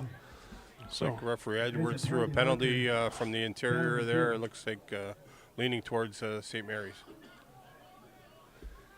So a gain of 7, that'll be dependent on the penalty. Red, unnecessary roughness, white. And there's Trudeau being wheeled over from his buddy in a cart, luggage cart, looks like. So so obviously number 14 for the St. Mary's Knights, probably done for the day, as he's getting escorted over to the sidelines to support his team from a spectator standpoint from here on out. So I want to give the boys a shout out over in the stable in the back. Replay first down. backyard there. Chris Thibodeau, Ralph Karkidi, and the boys from Cora cheering on their Sioux contingent here and enjoying the afternoon. Great day for football. Glad you could join us on Saultsports.com. 1st and 10 from the 32-yard line. Tucker takes over. Tucker throws across. He's got Pass Wardell completed. Wardell looks for more. A huge gain on the play. Nice job to hang on to that ball. 6 with the tackle, Nicky Sola. Nice pickup by 31 on the catch. Wardell's got to be careful there. He's a little bit 32-yard after the play shenanigans there happening, Scotty, and got to be careful. Just, can't tell you how critical some of those plays are going to come down to at the end. The referee's just going to have enough. And yeah. And we've warned them, and unfortunately for St. Mary's Knights, they haven't been in too many close games throughout the year. So those penalties that they take for objectionable conduct and other forms haven't really cost them. But in a 9-0 game, that could be the difference in the momentum that turns and has it going the other way. So they're going to have to play on the edge, play to the whistle, but all this extracurricular stuff's got to stop. yeah, looks like a little chain gang problem here, and referee Jardine fixed it all up. So All right, so they got that sorted out. 1st and 10 after the big gain on the reception from Wardell. 1st and 10 for the Knights. Tucker with a nice throw across the middle, and I think the Lellan Knight defender there had a chance to blow up Wardell and was able to hang on to the ball. And here goes a handoff again to Blonda. Blonda's got some real estate. Nice Beautiful play by tackle Sola. by And obviously the quarterback Sola. turned defensive back, jumping up in the play in there and stopping Blonda. It looked like he had Sola a with a beautiful lane there to the tackle. outside. yeah, it looks like Coach Vendramin's shortened his bench a little bit here, getting his high-quality athletes into all roles here. And Sola made a terrific open field tackle, and with a guy with his speed and athletic ability, you want to keep him on the field as much as possible, right? Yeah, and just wonder how long they got left in the tank, right? You want to play your best on best, and that's what Venderman is doing. And St. Mary's looking to march here. 2nd and 8 on the play. Tucker back to receive the snap. Nice snap. He steps up. He throws incomplete to Blonda. Flag on the play. Probably a hold. Yeah, definitely a hold. We've seen referee Grev point to St. Mary's and shooting themselves in the foot here. They're going the wrong direction as far as Coach Monaco wants to be. So, And usually any time a quarterback has that much time is usually because somebody's cheating, right? yeah, unfortunately, it's going to cost them a 10-yard penalty and going to be 2nd and 18. 3rd down. Oh, And they must have declined it and bring it up a 3rd down, so they're going to go 3rd and 8. And that'll bring on the punt team. So wise choice by Venderman to decline it and force the punt team on. But I don't know. I might have taken that penalty and forced them to go, Long ways, 18-yard pass play. So and they're without one of their elite receivers for the St. Mary's Knights. So you got to force the hand. But here with the punt, as Carter drives one deep, they're going to have to return it. Number 2 is back. Husey keeps it in bounds, looks to return. And nice Beautiful stop punt by there the by St. Nate Mary's Carter. Knights. Looks Angles like it Cohen Carrillo in to on the the far stop. corner. And we got a Knight down, getting up soon. Here's No, Kinder he's up. Boca. We're Yeah. good. All right, so a nice tackle downfield by Cohen Carrillo to pin the Lellan Knights Easy deep with the in their return. zone. Looks like they'll start from their 8. And, Coach Monaco, what's his mantra at halftime for his guys? Well, As they're- it's definitely got to be limit the penalties and just keep doing what we're doing. They're moving the ball. They're playing stellar defense. They got a shutout right now, Scott. So it's it's critical that the defense keeps playing the way they're playing. But Trudeau was also playing both ways. So it's up to another St. Mary's defender to step up and make the plays as well. So next man up mentality. Perfect. So Sola takes the snap. He's going to step up in the box. He's going to throw it incomplete to Husey. A little bit of rush there on that throw, so not a great ball to Husey. That'll bring up 2nd and 10. I talked to Coach Vendramin. He said that they mix a lot of their plays up, but he's pretty much eliminated the run here, and he's strictly going to a passing game. And maybe sensing that he's down 2 scores, he's got to definitely try and get on the board here in the 3rd quarter. But we're going to see what they can come up with and what play he's got called on the sheet there. Surprising to me too, because they had so much success on the run with Sola running the ball. So looks like they have gone to the air and trying to get a lot back in a hurry. But lots of ball to play here. We still got over 19 minutes to go in this game. 7:31 to go. Sola takes the ball, takes the snap, throws complete to number Great 7. stick. Great stick there Carter by Sagal. Carton. Yeah. Nice job. Made the reception, allowed the forward progress, but Tricard, nice job of popping and dropping the receiver, and that'll bring up 3rd down, so they'll be punting from their end zone probably. Or very close to Very the close shadow to of it, the yeah, for uprights sure. here. So Little shout out to our buddy here working the camera, Chris Carr, superstar. Rumor has it he's paying for the food and beverages after the game here tonight. So Chris Carr, superstar, looking big smile on his face here, running the camera. with his signing bonus and the money they pay him, I mean, he should pay for the limo ride too. So they're back to punt. Solo doing those duties. Bad snap. He hauls it in. He gets a nice boot out to the 50. Carter catches it over his shoulder. Has all this time field over here, but runs short side. Flag on the play. Yeah, I'm pretty sure that's going to be a block in the back, Scotty. Yeah. Again, I was surprised he didn't come the whole length of the field here. He's got the wheels. He's got the legs to get around, and he went up the short side. Obviously, he saw something over his shoulder, but St. Mary's will take over, but they're probably going to bring that one back a few. Well, Scotty, maybe Or hey, block on if the he back. had your speed, he probably would have did that. But unfortunately, so not quite a high-quality athlete that you were back in the day. So he had to, go where it's got to go. The top speed was 180 miles an hour, but it was free falling out of a parachute, out of a plane, which turned out to be my backpack. So Tucker comes onto the field, taking these St. Mary's Knights hopefully to best their 9-point lead here. 6:46 to go.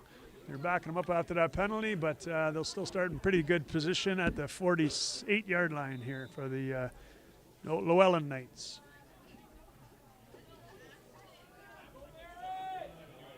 All right, snap is up. Hand it off to Blonda. Blonda goes straight ahead. Gain 7, 8, make it 10. Enough for the first down, and then some. Probably gain of 12 on the play.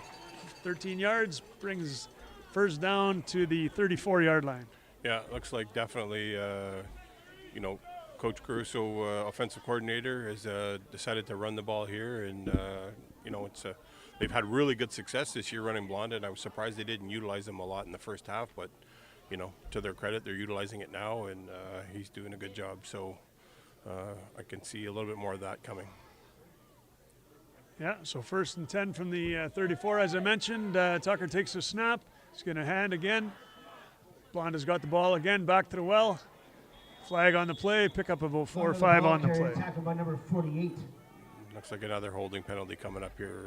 Michael McKernan. Somebody's having a little bit too much to say to referee Greb, so you better watch that. He can tolerate a lot of that. I can guarantee that. I was just thinking, there's not a whole lot of tolerance with that disrespect towards the officials, and we should know that. We've Ejection, white. they say ejection. They did. So one of the Sudbury Lellan Knights has been ejected. We're going to have to see who goes off the field here, but I'm not sure who they're calling this on, which player. I didn't see what the actual penalty was, but looks like all we got was an ejection. Number 4 is leaving. That's Maximo Grossi, but I'm not sure if he's offending.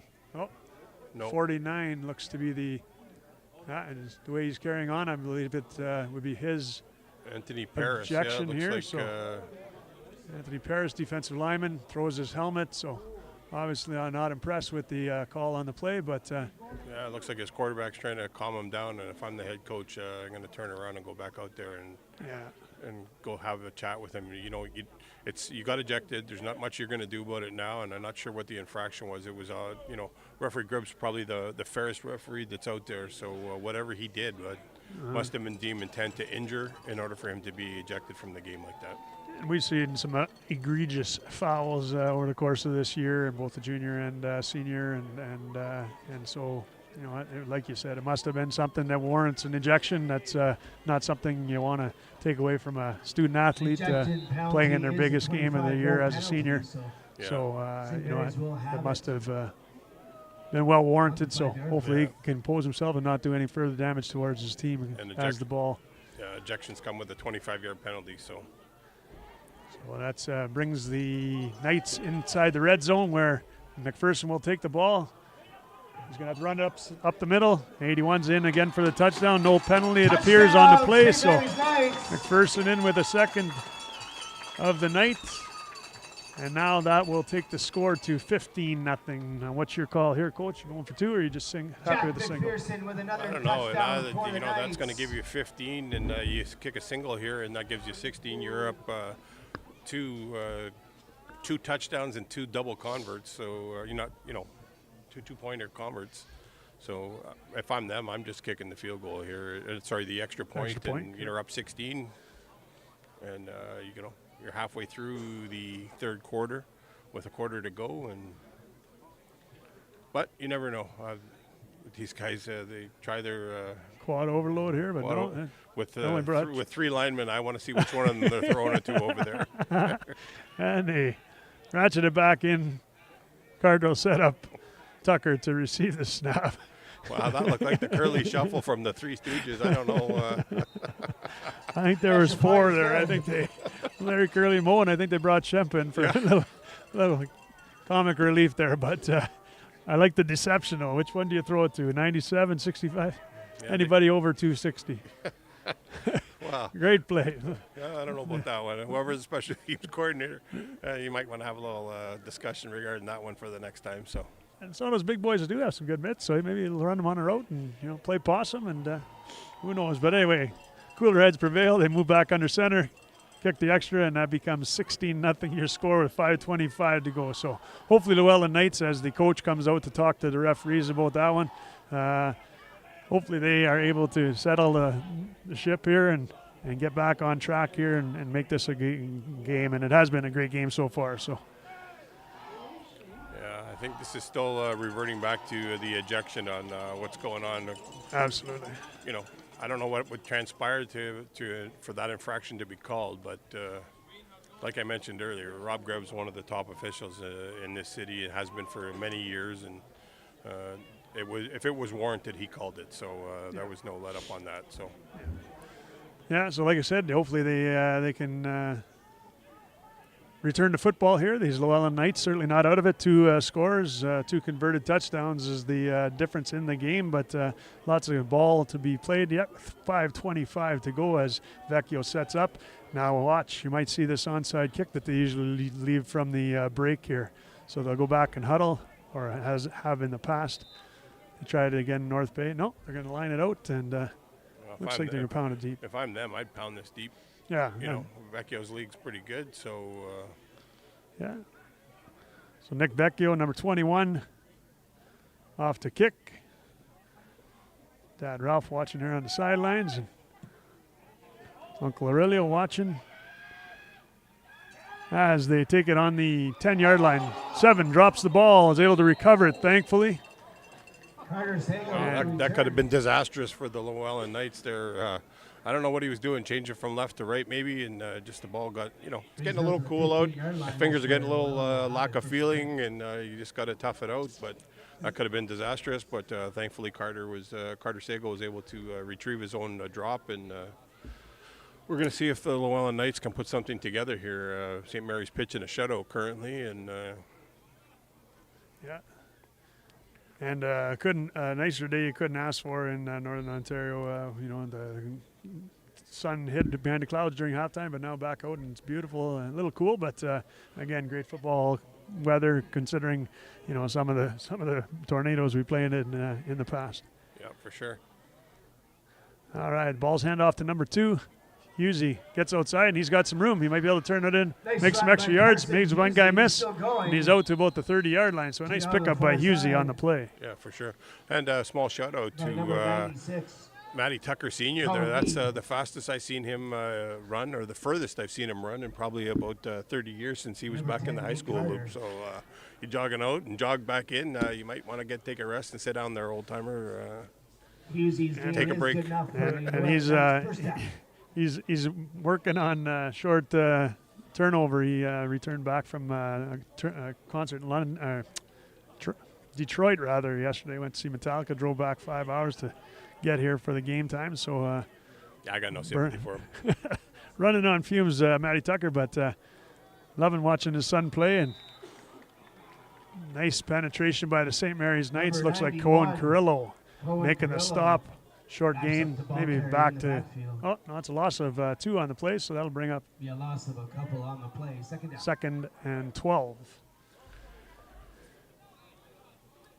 Looks like Lellan trying to establish a little bit of a run game here, and they're going to have to go to the air now to get this first down and trust that gunslinger arm of Sola. So they're gonna have to make some yards here. Make hay while the sun's shining here. 2nd and 12. Sola back in the shotgun. He's got 2 Husey in the backfield.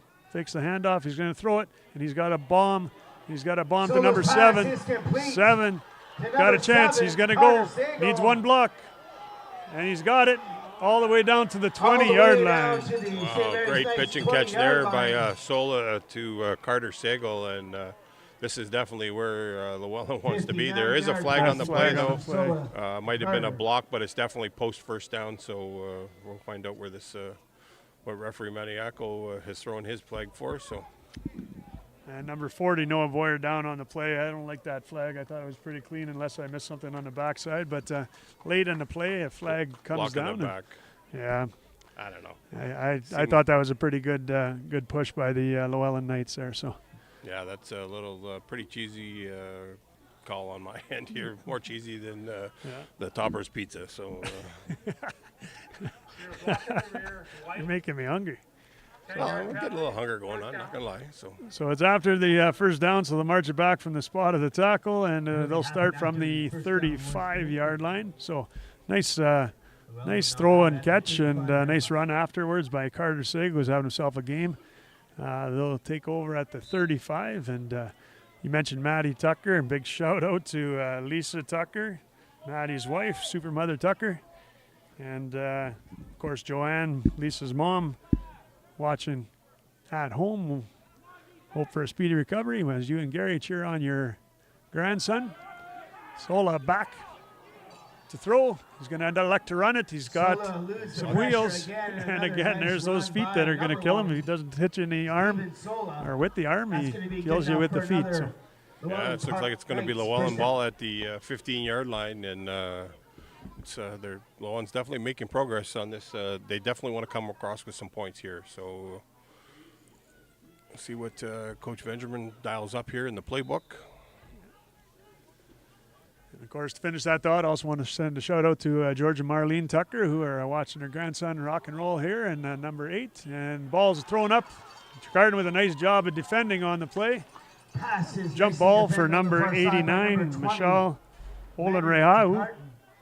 Tricarton Pass busting up intended for that number play. 85. My apologies, that was 85. Jaden Delaney Jaden on the Delaney. attempt. Pass falls incomplete, and that'll bring up 2nd down. Yeah, I seen Big Daddy George Tucker downstairs here. He's got the bird's eye view. Yeah. Great game and great supporters. And, of course, we want to thank all of the fans, supporters, all the Sioux people. I see some White Pines green. I see some brown and yellow. I see some Superior Heights blue. All these fans, football fans, even though their team might not be in it, they're out here supporting their Sioux host team here. And as ball is completed to 85, Jaden Delaney. I don't think he had enough for a first down, but we'll see whether. Close. Is it Tackled going by to be number close? 21, Oh, yeah, it looks Good like it's protect you. inside the 5 to about the 3, so that'll bring up first but down. not before another Lellan Knights. Yeah, referee Edwards just gave us the call there, Scotty. First Yeah. down. It's a long way for these guys, so gonna have a few carrots tonight. And And that'll be first and goal on the 3-yard line for Lellan Park. so Lellan inside the red zone, inside the 5, down to the 3, and marching. So they're making this close and not showing any signs of going away, which is a great tribute to a great team here. Traveled 3 hours, putting their best on our best. St. Mary's versus Lellan. You've been treated to a great game here. 16-0, 2:35 to go. Double wides on left here. And imagine they're going to throw this ball unless number 1 opts to run. I'd like to see him use his legs here. And it's what they're going to do. They're going to pull him left. And he gets He's it in the in end for the zone. touchdown. Touchdown. Sola, Lellan Lellan Park. Knights on the board. Yeah, that's this is a pivotal point in the game here, and capitalize. Hats off to the Lellan team. Take that ball, they drove it down the field, and they got points and rewarded for their their play calling. So obviously Coach Vendramin made a couple of plays, and it looks like they're going to go for 2, but based on the setup here early. So a nice adjustment by Coach Vendramin to recognize that the play at the end of the first half where Trudeau was injured, but after the interception, opting not to pass to the flats. Oh, there's the ball. So bad snap. Sola wasn't ready for it. He's picking it up and he's looking to throw. The ball's up in the air. It's a jump ball, and Carter's able to bat it away. A beautiful throw by Sola to desperation to try the double. That'll make it 16-6. Yeah, I'm not sure the center for Lellan was on the same game plan there. If Sola was going to be punting it, he'd be back a lot further. He rocketed that ball over top, and he wasn't even I don't think Sola was through his cadence yet, so unfortunately they weren't able to make that one work. And Sola, as good a quarterback and an athlete as he is, able to scoop that up and able to throw it into the end zone, give his team a chance. Carter with a nice job knocking that down, and St. Mary's Knights will take the ball. That'll be a kickoff, actually. Yeah, definite credit to Sola on that one, picking it up after the long snap, and he threw a rocket into the end zone, but Carter was there to defend it, and the Llewellyn player couldn't come down with it. So.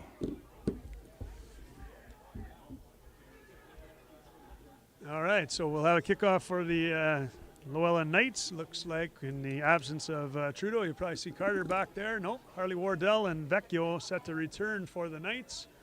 So obviously both these teams filling in for their missing receivers. You could see some shenanigans coming here from the Llewellyn team. Maybe they want to get the ball, but either that. Looks like Wardell's trying a hard time seeing the ball here. Yeah. Got his hand up to shuttle it, so... I think he's a little deep. He's standing about the 7-yard line, and the kicks haven't been. There it is, onside. You can see it. Somebody's got to get on that. There's a nice job by number 3, Liam Ouellette, to scoop that up and cover that. Didn't look like the St. Mary's Knights were ready for that onside kick. No, but went opposite. I did call shenanigans. Nothing but shenanigans. And you know what? You'd expect that. 16-6, down 10. Llewellyn needs to find lightning in a bottle here, and 2:14 to go. Lots of ball time left yet, but just got an update from the booth here that St. FX up on Bishops, 34-10. So St. FX X-Men, Hunter Musso and company taking it to the Bishops Gators. I didn't see that was in the third or fourth quarter, but yeah, it's not a good score for if you're a Dylan Monaco fan for Bishops. So unfortunately, they're catching the raw end of the stick there. But Dad's doing the right thing up here, and they're in the lead up here. So yeah, and it's a great job, and congratulations on a great season, Dylan, and many more to come. Hopefully, there's looks like a flag as Trecarton gets hauled down by number 30. Was that 20 DB Alex Miles? Referee Fitzpatrick jumping in on the flag parade here. So Trecarton is incomplete. However, that is should be no hands on recess yard, right? So that's an automatic first down, and Trecarton in position to catch that, but the defender all over him. That'll bring a penalty on the play and automatic first down. So again, the St. Mary's Knights marching. It's always to gain easy yards on penalties rather than paying it out through grinding it on the ground, right? Yeah, but, you know, we've got $1.50 left here in the third quarter, and Llewellyn needs to make a stop here, and St. Mary's needs to get a score. So yeah, it's a matter of momentum right now, so no matter which Knights team shows up to put a finish on this. As we put a finish on this quarter, as Blonda takes the ball, bounces it outside, needs a block. He's got Trecarton downfield, but cuts back inside. Nice little gain there. That's be enough for a first down to the 34-yard line. Yeah, did a little shake and bake there, and he was there you go, talking about food again. Shake and bake. Put it in the oven. Nothing wrong with a little old school shake and bake, Scotty. No, sir. Just wash her down with a healthy salad. And you had me at shake. So Tucker comes back in. He's got the call from the sidelines. They break the huddle. Trecarton McPherson to the right. Carter and Carney to the left. Blonda in the backfield.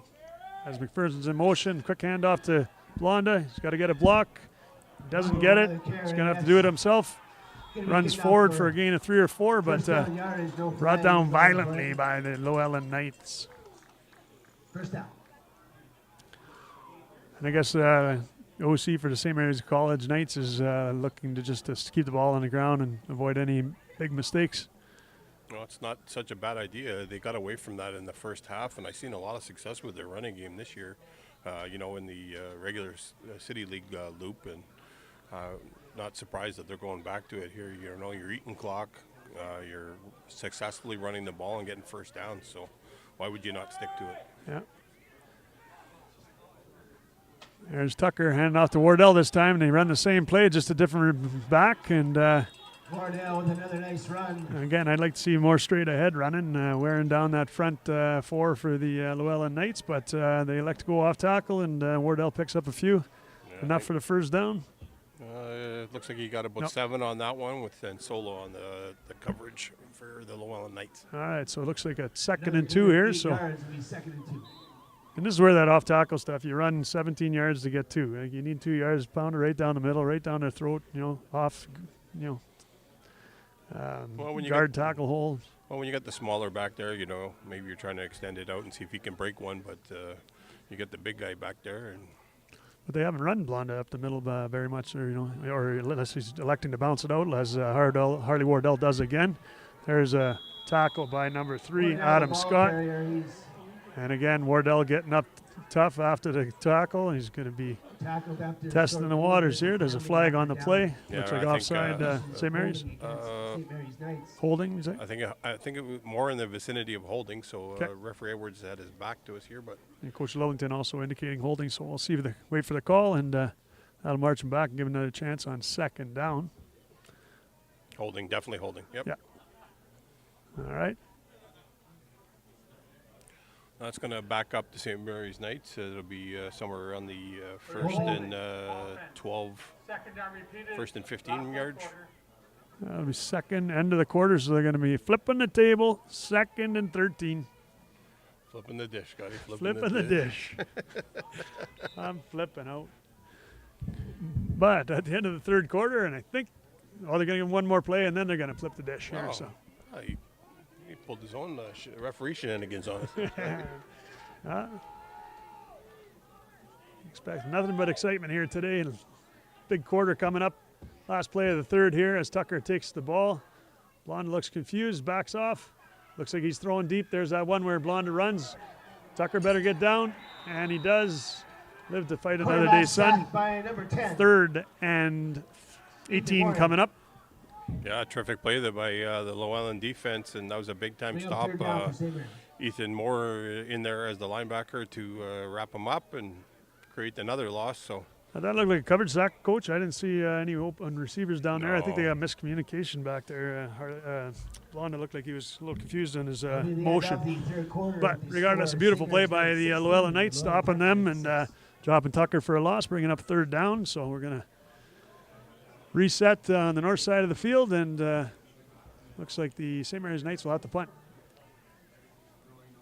And this is where the leg of Carter can launch it into the atmosphere and end up in the end zone here. So Llewellyn Knights will have to do their best to get out of the end zone or give up another point, which would bring it to a 11-point game. yeah, if on Coach Monaco now, he's hoping my defense going to stand up here and make some plays for him, and special teams to start with, and then defense. So Carter back to the 48 to receive the snap. To Llewellyn Knights back, number 3, Adam Scott, number 7, Carter Sagal, as Carter drills a big ball inside the end zone. Sagal able to get it out to about the 5, where he's wrapped up by several St. Mary's Knights, including number 4, Derboka. Beautiful punt by Nate Carter. So a nice punt by Carter, and 11, again, Kieran Juma, doing it with his feet, on the special teams tackle. doing it with his hands. Yeah, he was able to Have get out himself of a the end game. zone, so they're going to take it here at the 20-yard line, and it'll be 1st and down for Llewellyn Knights with 11:47 left to go. A nice job by Carter Sagal to get it out at least of the end zone, preventing that extra point. Looks like it's going to be a tight game, and every point counts at this stage. So 16-6 with 11:47. We're inside the last quarter. St. Mary's Knights up by 10, looking to stretch the lead here. Llewellyn Knights hoping to march down the field and score and get closer to tying this one. and treated to a great game here, Coach. Yeah, you know what? You couldn't have asked for a better game, better weather, great company, Scotty. So we're all set here. Absolutely. Great way to spend your Saturday afternoon. Hope you're enjoying yourself, and glad you joined us here on Saultsports.com, Trueau's Radio, as Sola is running for his life.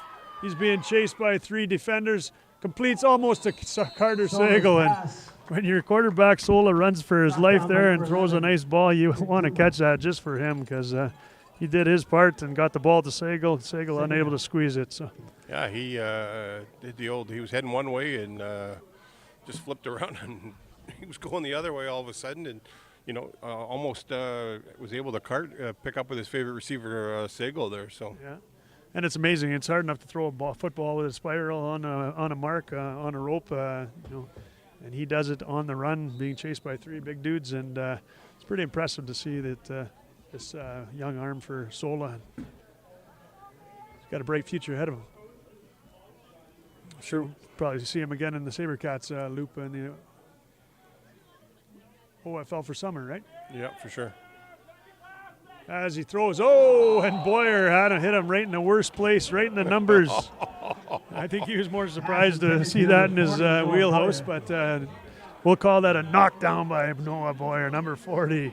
Breaks up the pass for an incomplete. But Yeah, because he had Sagal on that crossing route, and if he had to let him a little bit, he would have been good for a first down easily. So, but Boyer in the right spot, but definitely showing why he's on the defensive side, not the offensive side. He got hit in the hands and couldn't wrap it up. So. Hey, wait a second, I played defense. Well, you might be an exception to the rule, Scotty. So No, I had trouble catching a cold. Although I did that this week and feel great. All right, 3rd, and he's going to punt, and it's a beautiful punt. Carter's back to receive it on the 54-yard line. He's going to try and do some magic. He's going to have to come this way. He's got some blockers to the left. He needs Boyer to make a play here. He's going to try to get to the corner. Now he's got to turn it back up. He elects to go out of bounds wisely, and the St. Mary's Knights will start off at the 44 as Nate Carter makes another fan by high-fiving one of our young fans here at the field house. So. Are these the stickers on the helmet new for St. Mary's? I haven't really seen them, and just maybe we're always doing it at night, and it's definitely tough to see, Scott. But it's a new program that started this year, so a lot of the seniors getting stickers for games and player of the games and leadership awards and different things. So it's a cool initiative by the coaches, and they're like the Ohio State Buckeyes used to, or probably still do, and just collecting things for games played, years of service, and the goal is to sticker your helmet up. So, oh, well, just like when you were a kid, right? Long time ago. Tucker with the snap. Saints looking to march. Sorry, Knights rather. St. Mary's. Nice shake and bake. Speaking of which, nice dump off to Lutzy. Lutzy's got lots. He's going to try to get to the end zone, but I think that he was over the line when he threw the ball. So, so beautiful running. I'm not sure if that's what referee Edwards is calling, but that sure looks like it. A little run, pass, and catch, and that makes sense. Tucker scrambling, but threw the ball complete to Lutzy, but I think he was beyond the line of scrimmage, so they will bring that back, and that makes a lot of sense. They go forward pass. That's what he's calling. So yeah, we haven't got the official word yet. I haven't got the sign, but they're talking to the Lellan captain, so that ball will be marched back. And such a shame when you have such a nice play, unscripted play, and he has to bootleg and make something of it. Pass is complete to Lutzy, but has to feel shame. Back 10. First down repeated, 10-yard pass. Almost like me and referee Edwards were on the same path of thought there, Scotty. So absolutely. Train keeps it rolling. Here's 1st and 20. Replaying the first down. See what Tucker has up his sleeve here. In shotgun formation, Blondin in the backfield. He's going to roll out, so here's a RPO here. He's got a run-pass option. He's going to decide to run, haul it down, and he's happy to get to the sidelines. Gains about 7 on the play, but needed 20. According to my math, way short.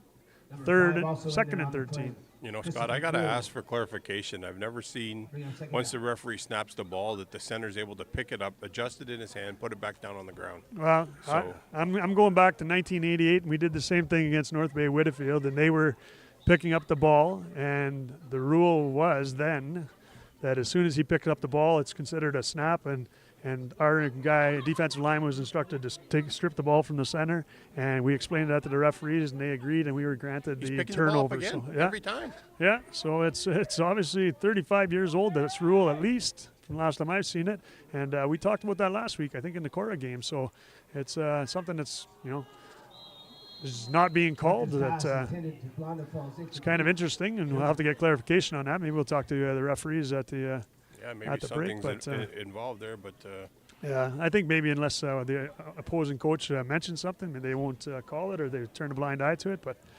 yeah, it's a peculiar set of circumstances here, and I've questioned it a few times, and we talked about it throughout the season because we've seen this throughout the year with not just the Knights but other teams. So yeah, you know what? I'll have to get some clarification definitely on that. So yeah. So Carter back to punt, 3rd and 13. So nice punting situation. Carter with a big leg, and he kills this one back to the 5. Number 1, there's Sola with a reverse. He's in the end zone, very dangerous. Able to run it out though. 3, gets it. Nope, forward progress. They're looking for a safety, but forward progress has him at the 3 before the 3 Knights carried him into the end zone. But they'll take over on the 3. So a little risky play there, doing the reverse. I like the idea, but on the 3-yard line, you're trying to create something and see somebody's going the wrong way. But you know, when you're an elite athlete like Steve Sola, I'd rather just keep it in his hands personally. But you know, obviously they're trying to create something to break free. So I second that emotion. Let him run, do his thing. And I'm surprised that they haven't used him more. He got in on the touchdown there, and they seem to be going to him only in, you know, long and 3rd and long. But I'd be running him on several occasions. I mean, you have no problem playing him because he's been on defense too. So I'd like to see, if I'm a Lellan fan, a little bit more Sola and a little less run and jump. Anyway, hands off to number 5. But number 5 gets some positive yards. Number 74, Aruda with the big dump. well, if I'm Nice. you know, Coach Benjamin here at this point, Scott, I'm thinking I got to score soon because there's the clock's ticking down. We're 8 minutes to go, and they need 2 scores, not just 1. So he's got to do something here and get his offense going vertical here. So Yeah. And they have number 5, Christopher Grew, listed as a linebacker running the ball in the backfield there. So maybe there's some injuries, or maybe he also does double duty as a running back. Bad snap. Sola decides to keep it. I don't know by design or by the bad snap, but he gets it out to about the 20, and that's enough for a first down. well, they're going the right direction, but they got to do this faster. He's got to get these plays. They got to have some sense of urgency here, or it's going to really impact their ability to get 2 scores. Yeah, and they're down 10, of course, so they also need the 2 scores. And with the clock running, they don't seem any of that urgency that we're looking for. They got to get up on that ball, and if you're going to throw the ball, throw it to the sidelines and get out of bounds, stop the clock. First down for Lellan Knights. 7:16 to go. Your St. Mary's Knights up 16-6. Defense trying to hold. Sola and company marching for the Knights. Well, nice ball thrown, but he overthrows number 85, Jaden Delaney. And again, thrown into double coverage. That was a tough play for Delaney, but Yeah, they got to do some crossers or something here to break up the. They're letting it happen very easily for the St. Mary's Knights. They can either sit in zone or they can go man. It's the seam routes that he's calling. He's got to get something that's going to help break one of his guys free. And we saw earlier the 7-10 seam, and the guy caught it, and you know, barring a nice tackle by the St. Mary's Knights, that one would have gone for much more. But I like that short under, the 5-7, 7-10, and they keep going away from it. I'd like to see Sola pick that up and see if Coach can make that happen. Oh, there's a hand There's to a the face mask. It's a mask. freebie, so he throws it up and it's picked off. No, almost intercepted by Carter. Sola's pass Celebrating, falls but incomplete. However, there won't are matter because it's multiple going penalty markers forward down. with a free first down. Unnecessary roughness. Face mask, penalty maroon. against St. Mary's. It'll be 15 free ones right there, and that'll be another first down for the 15-yard Lellan penalty, Knights. automatic first down. And that's not an intentional one. That's just a reaching out, trying to get a sack and getting a hand on the mask. And it wasn't a violent, reach and hold, but obviously against the rules. And Sola will get a freebie and a new set of downs. They'll be starting here from the. Go ahead and spot it there, Mr. Umpire. Well, referee Grev's counting them off here. It So looks like about the 30, so they'll start. Nope. Keep on keeping on. 35 is where they'll start. So 1st and 10 from the 35 for the Lellan Knights. 6:33 to go. 16-6, your St. Mary's Knights up. Winner of this game advancing to the championship against the London representative Monday, November 27th. Be there. Sola's back. He drops. He throws to the wing. He's got number 2. He's complete to Sola's pass Huji. is complete. Oh, as Number 2. nice job to get the first down and then more. Coverage and tackle made by Huzi number 4, lobbying for the Udoka. horse collar, but But not before another Lellan Knights. anyway, yeah, you know what? first and 10. He can argue for a point because it was referee Khan that made the last call on the horse collar point, and that kid just got grabbed by the same way. So he made a little bit of a point, but he's not going to win the battle. So it's still first down for them. So they're moving the ball, heading in the right direction. But like I said, sense of urgency here. They need to get going. And nice completion, and nice. I'd like to see Huzi get out of bounds there and stop the clock. And just lost another 12 so seconds. So again, awareness within the game. He's got back to the ball, so I don't think that'll be intentional grounding. That's a nice play by Sola to recognize he's under Sola's fire. pass.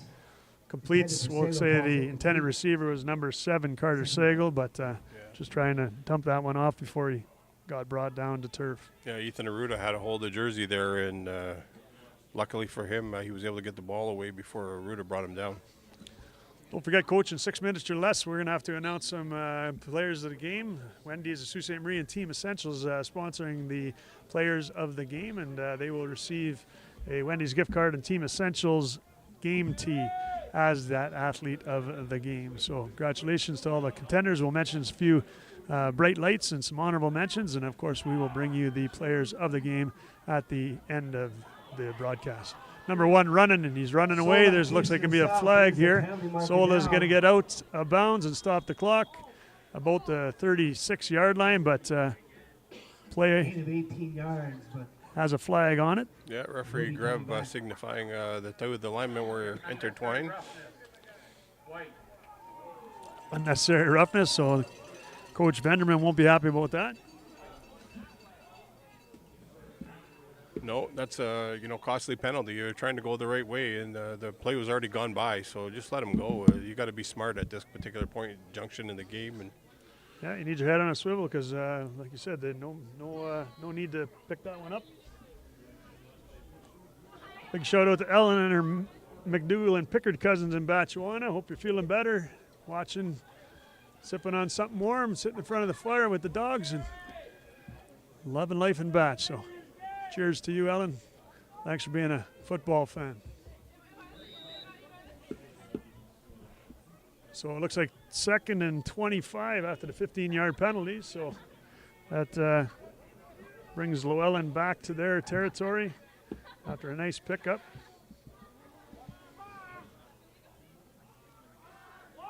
Sola under pressure. Nice pound by the Knights as it's picked off. pass is And intercepted on the far sideline. interception is done by number 11, Juma. Kieran Juma. A little excessive celebration there. We might see some orange, but a nice pick as Sola has to throw under fire.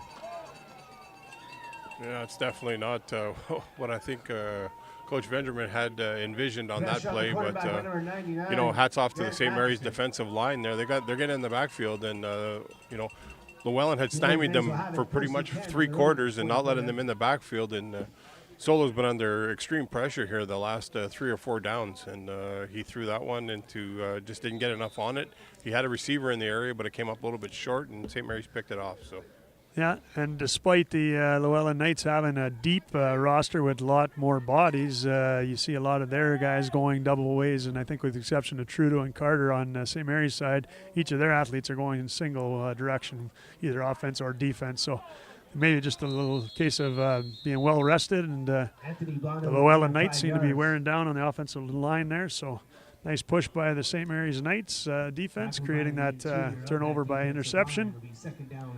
2nd and 5 coming up. Did you see who carried that ball, Coach? I'm sorry, I did not. I was busy signing autographs. Taking a few notes here. So we got some decisions to make coming up here, and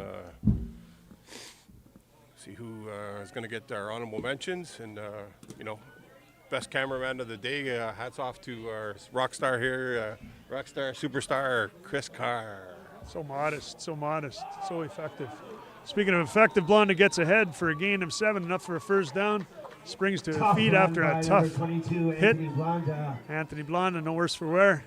One tough customer smacks himself in the helmet just to make sure he's still alert. Definitely a chip off the block. His dad, I talked to him earlier, Carmen Blonda, old hockey player. He went down south, played for a couple of years, and now he says son's out here banging himself in the head. So he's not that old. He says, all I do is sell cars and score touchdowns. So it looks like enough for the first. Ball's on the 33, and they're going to scamper in, hopefully, and extend this lead. 16-6, your St. Mary's Knights are up. Obviously the winner of this game, and it's not over yet, so don't count your chickens. Again, he's picking the ball up. I still don't get this one. Yeah. Tucker's got the ball with 3:32. Open to march. And the snap is up. Hands out to Blonda. Blonda straight ahead. Oh, gets hit low. There's traveling high. Flag on the far side. Looked like St. Mary's procedure. Jump. They were over the line when the ball was snapped. Blonda, the ball carrier. 3, Adam Scott with the tackle on Blonda. And tackle by number 3, Adam Scott. Gain enough for the first down, but he'll probably be coming back. Oh, there are no penalty declined. Oh, no. Flags on the play. Sorry, they picked up that flag, so no flag on the play. First down in near the 20, so Knights creeping up on the red as they bring in McPherson. Unless Tucker's going to stay in. Trecarton comes out. Trecarton, yep. Yeah, it looked like Tucker was heading towards the sideline, but he's going to stay under center and run the show here for the St. Mary's Knights. They better hurry up. 3:11 to go. And they jump off the ball from the breaking of the huddle. Tucker's got the ball in the shotgun. They throw it to him. Blonda's going to take it straight ahead. And he might break loose for the big B. Londa for the touchdown, baby. That might be the number 2-2. That might be the proverbial dagger in the heart. In the heart. Well, as I predicted, Knights were going to win this game. Yeah, well, you know what, Scott?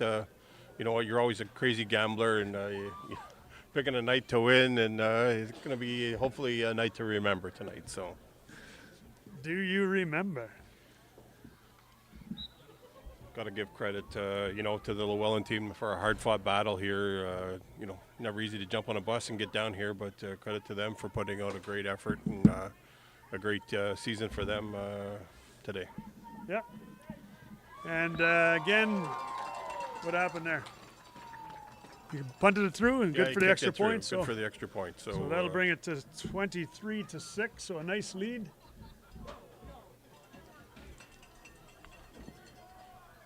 Okay, as the coach and I go through our little progress here, we're going to have some honorable mentions. So we're going to bring those to you in just a few minutes. Before I go, though, I wanted to shout out, especially on a beautiful day like November 11th, which is Remembrance Day, as we remember all of our fallen soldiers and those that have served. I wanted to give a big shout out to Clyde Healy, my father-in-law, and Gunta. Clyde obviously involved with the 49th Regiment as we celebrate here on John Fott Field. Also like to shout out to Scott Vernelli, a friend of ours, of our family, Corporal Lance Knox, another soldier who has returned after several assignments abroad. Coach Bob Lambert from Cora, who has also served up as recently as 6 months ago, and a dear friend of ours, Sean McNamara, who passed away last year, and obviously he was very involved with the military as well. So big shout out to them and to all the families and to the soldiers. Thank you for your work, for your commitment, for your sacrifice, and thanks to those who gave the ultimate sacrifice. And on a Remembrance Day special as this, as we get to celebrate this wonderful game of football, let's not forget our soldiers. So thanks to you. Yeah, 100%. Can't say enough about all those veterans that gave their time and fought for our country, and we're able to do a lot of things like this today because of those people. So thank you for all your service to all the servicemen and veterans. All right, so as the time clock winds down here, we got a 23-6 score, 2:53 to go as Bacchio lands a boomer, fielded in the end zone by Sola.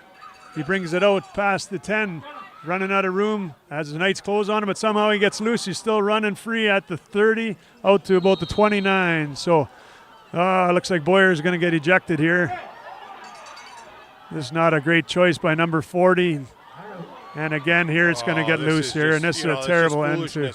They're gonna cost themselves. When they get to the offside bowl here, they could be not even be able to play. That's just foolishness. And unfortunately, as the coach jumps on the field too, or several coaches jump on the field, an ejection at this point might cost you the game. You might not even be able to suit up for that next game. I don't know how it affects the Central Bowl and Championship Bowl series, but again, we got Sola down on the field at the 29. So, and again, just a lack of discipline. You just want to finish this one off without any. If I'm the referees, I'm ejecting all of them. You know what? Just stupidity. Yeah, that's all that is. Blatant stupidity. I got no tolerance for that, Scott. Yeah, I'm in your corner, and I know it's an emotional game. I know it's a physical game and a violent sport, but you know what? Especially for those that are moving forward for the championship game, might have cost yourself or your team an opportunity here. I'm not sure what happened with Sola there. It looked like he went down pretty softly. He doesn't look like he was maybe twisted a knee on the way down.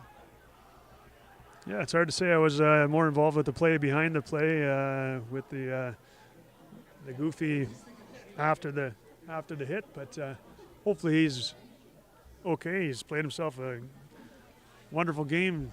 Nothing to be ashamed about. He's put everything out on the line, offense and defense. Looks like he's slowly making his way with the help of some trainers here. And again, hats off to all the athletes here, and hopefully we can close this one out and in fine fashion with sportsmanship and a good solid finish.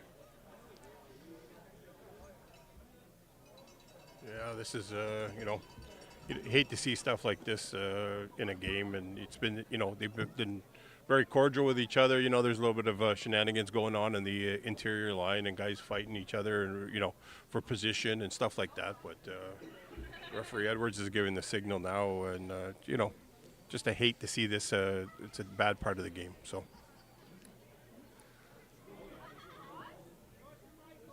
All right, so we'd see if there are any ejections or any penalties coming. Both coaches on the field getting instruction from the head referee, so we probably won't get the numbers of the ejections.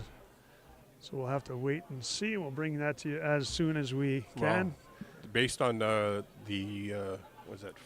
40, 10, 20, 30, 40, that's definitely somebody's getting ejected because it's a 25 again. That's a 25 plus. So he was down somewhere around the 29, and now it's going to be on the 40-yard line. Okay. So in this break, I wanted to shout out to Terry and Bruna watching from the couch on Prentice Ave. Hope you're enjoying the show. Your boy's done himself well here as they rooting on number 81. So come by for a coffee soon and celebrate the big win if we are indeed able to continue on, round this one out here. 23-6 your score. St. Mary's College Knights over the Lellan Knights. And again, great to see Sola up on his feet. Coach, you want to go over some of the honorable mentions here? We got a couple, and I know you don't like to hear it, but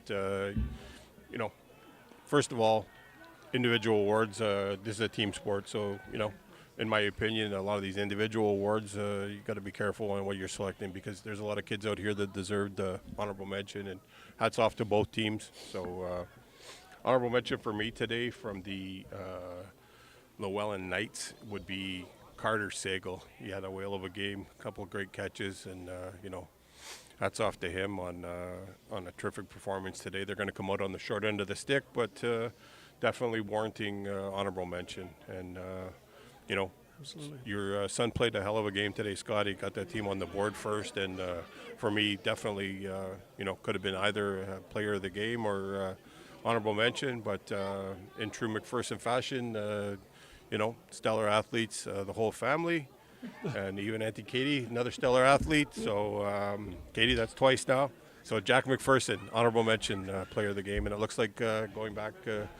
There could be some, both teams defensive played well, but it looks like what I'm seeing right now is Noah Boyer was ejected, so he was the one ejected. I'm surprised there's not a couple of them, but he's on his way to the bench and, to the locker room, and he'll be able to come back out in another 2 minutes and 40 seconds to help celebrate. But he let his temper get the best of him, and unfortunately it could be pretty painful. So. Yeah, and let's hope there's not any additional suspensions for that. Like you said, it'd be a great, shame if he was forced to miss the championship game. So a lot of the boys coming to his aid here, trying to console him. But like you said, he's been put in the time through the season, so he should be able to celebrate with his teammates at the end. So 2:43 to go here. Again, like you mentioned. My boy Jack, I asked him if his phone was charged today because he was going to get a crib call, and didn't get a lot of balls thrown to him, but he was called on to run that ball in and ran 2 of them in. So proud Papa here doing his thing, and we're looking forward to moving on to Windsor in a couple weeks. So best of luck to the St. Mary's Knights if in 2:43 they're able to hold on to this one. Want to shout out to Lellan and Sudbury, and they came down here, and a lot of people didn't give them much opportunity, and they mounted a great fight against this pretty strong St. Mary's Knights team. So want to thank them for coming. Want to wish them a great weekend as they continue on here today, and whether your travels bring you back tonight or tomorrow, I want you to have safe travels and look forward to seeing you again soon. Great rivalry and great matchup, and best of luck next season with your football. And the players of the game, are you going to wait to keep the fans in suspense here? Yeah, we're going to hold it off just for a couple more minutes here. So I'm on the edge of my seat. I can't wait. It's driving me crazy. I love it. All right. So 2:43 left. Looks like number 17 is going to take over duties at quarterback, and he underthrows his receiver. Number 17 is Noah Parsons. So a tough spot to put Parsons in with Sola being out of commish, looks like, for the rest of the game. So Parsons comes in, underthrows that ball a little bit. He'll have to settle in and find his rhythm for 2:39 here. yeah, it looks like St. Mary's trying to get a few players in here to Oh, perfect. say they played in the NOSSA game. So Yeah. looks like 38 just ran on the field for St. Mary's, and that would be I would butcher that last name, but 38 Cody Lazinski, perhaps. Am I close? Perfect.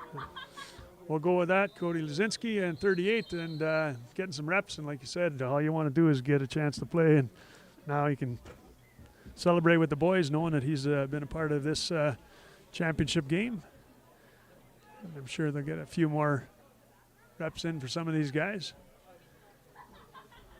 Yeah, it's that delay game will cost them a few yards, but we're at that junction in the game where guys are getting in and they haven't got a lot of reps throughout the year, and just small little mistakes.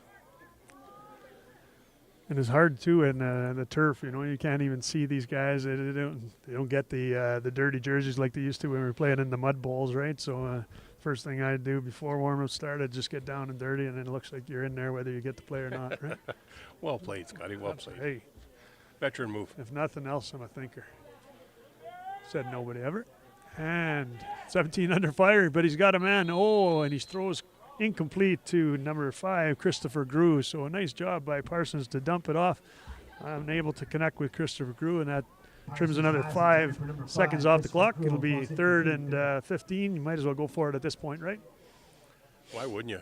Yeah. You know, I think St. Mary's all they have to do is take a couple of knees later on, and that part will be over. But you know, special shout out to our boss today, Shaw Houselander, running the controls, and the big boss is out running another show somewhere else. So thanks for having us aboard this year. It's been, you know, it's my first year doing this, and I hope we did a good job. And maybe they'll have us back next year. Maybe we'll have to bribe them.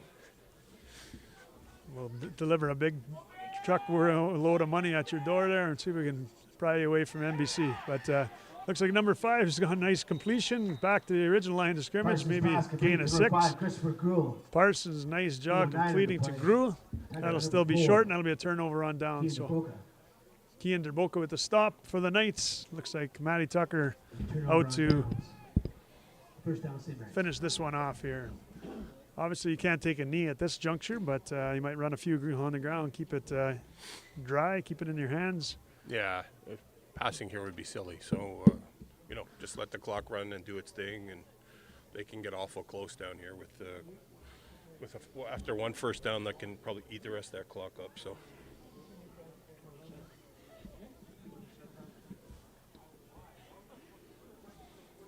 All right, so once again, I want to thank all of our fans here in Sault Ste. Marie. We've had a great high school football season, both in the junior ranks and the senior ranks. Cora obviously winning the junior championship. St. Mary's coming out victorious in our local loop and moving on, defeating North Bay last week and Sudbury Lellan tonight. Of course, we will advance. The St. Mary's Knights will to the OFSA championship in Windsor, and I mentioned that was Monday, November 27th. I'm sure they will have a broadcast for those games down in Southern Ontario. There's an outfit there that will cover the game, so stay tuned, and stay tuned to Saultsports.com. We will try to provide that information for you. Be sure to watch and support. We thank all of you for your support. We've got a great crowd here today. Like I said, a lot of Saultites here coming out and supporting their Sault Ste. Marie High School football, and everybody's not a St. Mary's fan or a Cora fan or Superior or White Pines, but we're a Sioux football fan, and we've developed quite a big, fantastic program. As Wardell breaks it to the outside, he's brought down by the face mask there, and he's got the call. There's a flag on the play, brought down by 48, Michael McKernan. But like I mentioned, Sault Ste. Marie football is alive and well. Summer programs, the Sabercats, the Steelers, and obviously this high school loop produces some great athletes, and many of them are going on to play in college and university. So hats off to all the coaches, all the volunteers, all the parents and athletes. Congratulations on a great season. Yeah, for sure. You know what? It's great to see football flourishing in Sault Ste. Marie and Sudbury. You know, we don't get a lot of credit like the big places down south, but you can see just based on our game today that, you know, there's some great football up north and some quality coaches and quality athletes. And good luck to St. Mary's Knights as we go against London next, the London representative. I don't know if we know who it is yet, but I'm sure they'll be doing their homework, and they'll get a little worry in them because this is a fantastic football program, great team, and they've had some success and hoping to continue that on the 27th. So Wardell runs through a few tacklers, puts the ball on the ground, and it looks like the Lellan Knights are going to recover that one. So they'll have another chance as Wardell is unable to tuck it away. That'll break his heart. Number 31 running hard. They'll have it there first attempt.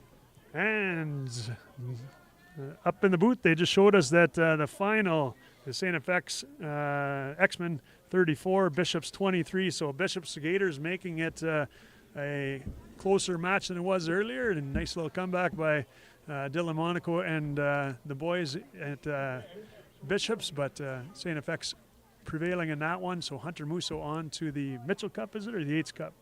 Either way, they're going to play the Western representative, I believe, next. Yeah, and we, you know, it's ironic that I missed this, but Mike Nicoletta with the Bishops program also, and he worked for me this summer. So sorry, Mikey, I didn't. I love just a little memory lapse, getting old, buddy. All right, so the Knights take over, the Lellan Knights, that is. They recovered the fumble. I don't think he had whistled it in yet, but call procedure, false start, offense, and that'll back them up 5. So 1:45 to go. And St. Mary's Knights looking just to round this one out and not have any injuries or any altercations And I think the Lellan Knights have accepted their fate. They're probably going to play this out as hard as they can, and 17 points with 145 is a little bit of insurmountable lead here, but still got to play the game, so we're going to carry it on through here. And as the Knights take over, 1st and 15 from the 27. They're going to look to score and make this game a little more respectable in the outcome. And there's number 17, bad snap. He has to jump on it inside the 15-yard line, so that'll be 2nd and a country mile again. So. Snap recovered by Parsons. But again, Coach, I wanted to thank you as we round out here. 1:43 to go in the 4th quarter. It's been a slice having you around here, and somebody that gets my jokes or laughs at me at least. So. No, it's been a pleasure, buddy. It's been a lot of fun. We obviously go way back, known you since you were a kid, so really good friends with your older brother Mike, and for our fans that are listening or to the people that are making fun of us, hopefully we'll be back next year to you can keep the continuation on here, and it's been a slice, buddy. It's been a trip, and it's been great to see all the people coming up and saying that they either enjoy the show or don't enjoy the show, or have enjoyed the shout-outs. And we tease with all our fans, and you know what? I talked to Brent Avery yesterday, and he just appreciated it, how much fun we were having up here, and he was having himself a good time just listening to the show, and it's nice that we can bring it to those people that are either out of town, are gone international today with some American viewers, and some people down in Mexico seeing the show and listening, and for those that can't handle this cold Northern Ontario weather, huddled up by your couch or on your couch watching and supporting football. We appreciate you.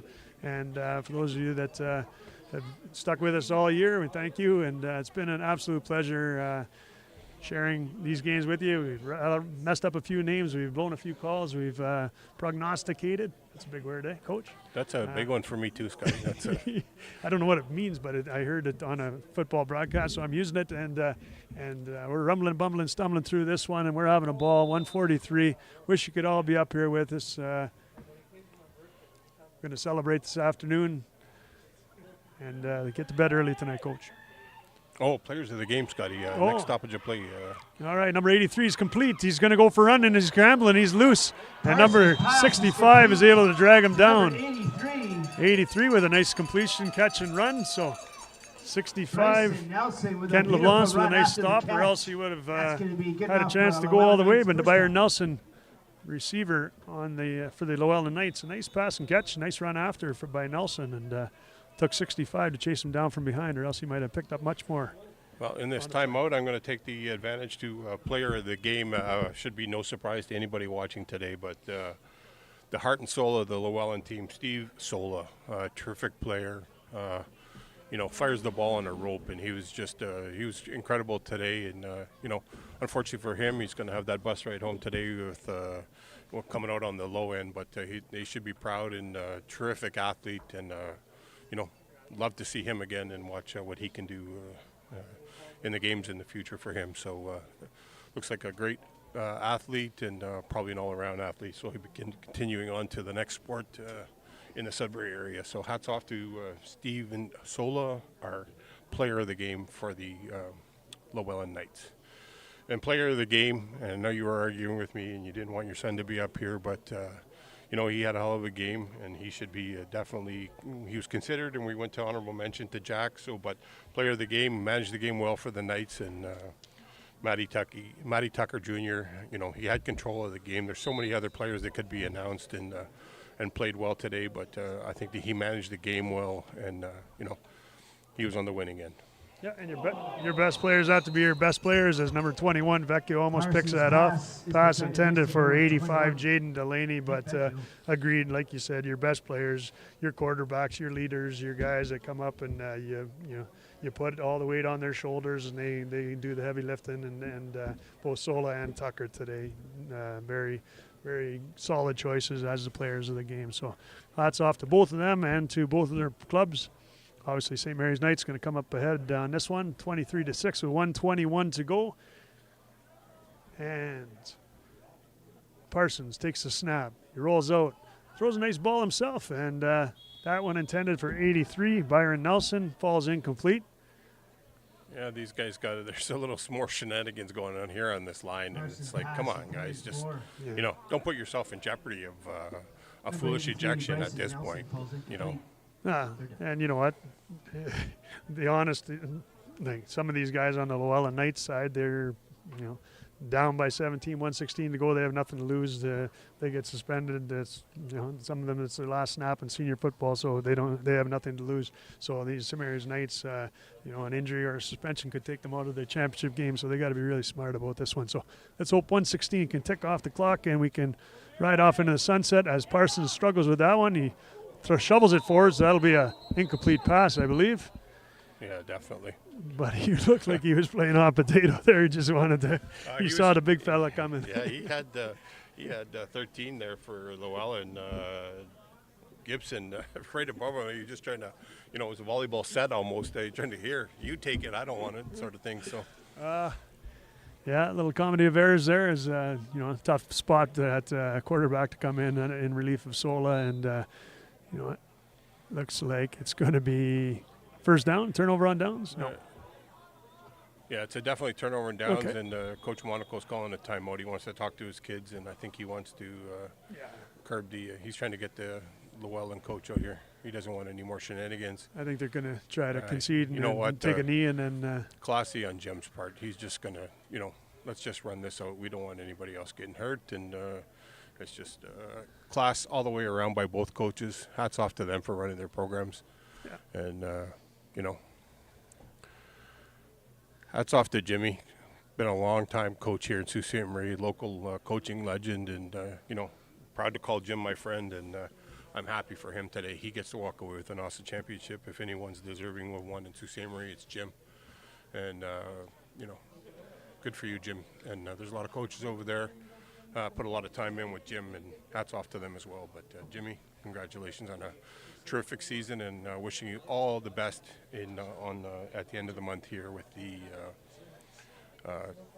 OFSA Bowl bid. So go home and bring that one back to Sault Ste. Marie. And nice to see that the NOSSA Trophy staying in Sault Ste. Marie today, from being a local Siouxite and longtime coach here in the Sioux area, and it's great to see them winning and the trophy staying home in Sault Ste. Marie today.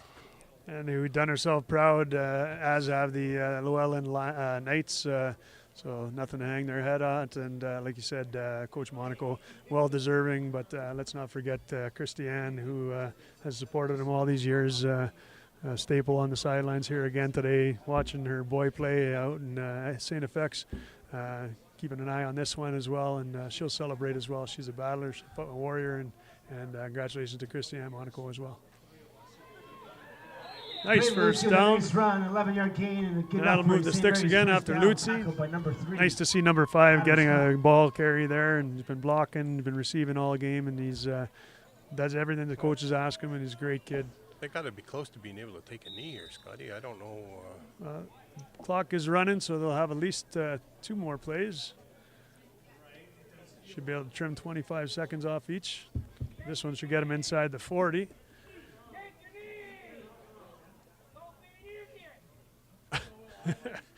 Fans weighing in on their support here, so looks like they're going to run that ball again. Gives it to Lutzi. Lutzi runs it for Miles. Looks like he's breaking away. He's got to put it away. So don't give up any fumbles. Yeah, I'm confused on why they're not taking a knee here, Scott. I don't know. Even if you turn the ball over to them, it's just take the knee and let's call this a day. You don't need anybody getting injured at this point in the game. So. Nice run. Well, I want to hear what that conversation was about at the meeting of the coaches then, because I assume that they conceded and they would just take a knee and run it out. But maybe they I hate to speculate. So here we go. Now we're under center. About the first. McPherson is going to take this snap as he lines up as quarterback. Looks like they don't even have it up the down lineman, so we'll see what gives here. Oh, Tucker takes the snap, my bad. McPherson just there for security. 18.1, looks like one more snap, and that'll be the ball game. Well, Scotty, you've done your job up here. Go celebrate with your boy and have yourself a great evening with the family. It's been a slice, buddy. First round's on Katie, she said. So. Oh, 100%. Again, thanks to all the fans of Sault Ste. Marie football, all the St. Mary's fans, all the parents, all the players. Congratulations on a great year. Hopefully it extends to 2 weeks from now, where your NOSSA champions will take on the London representative.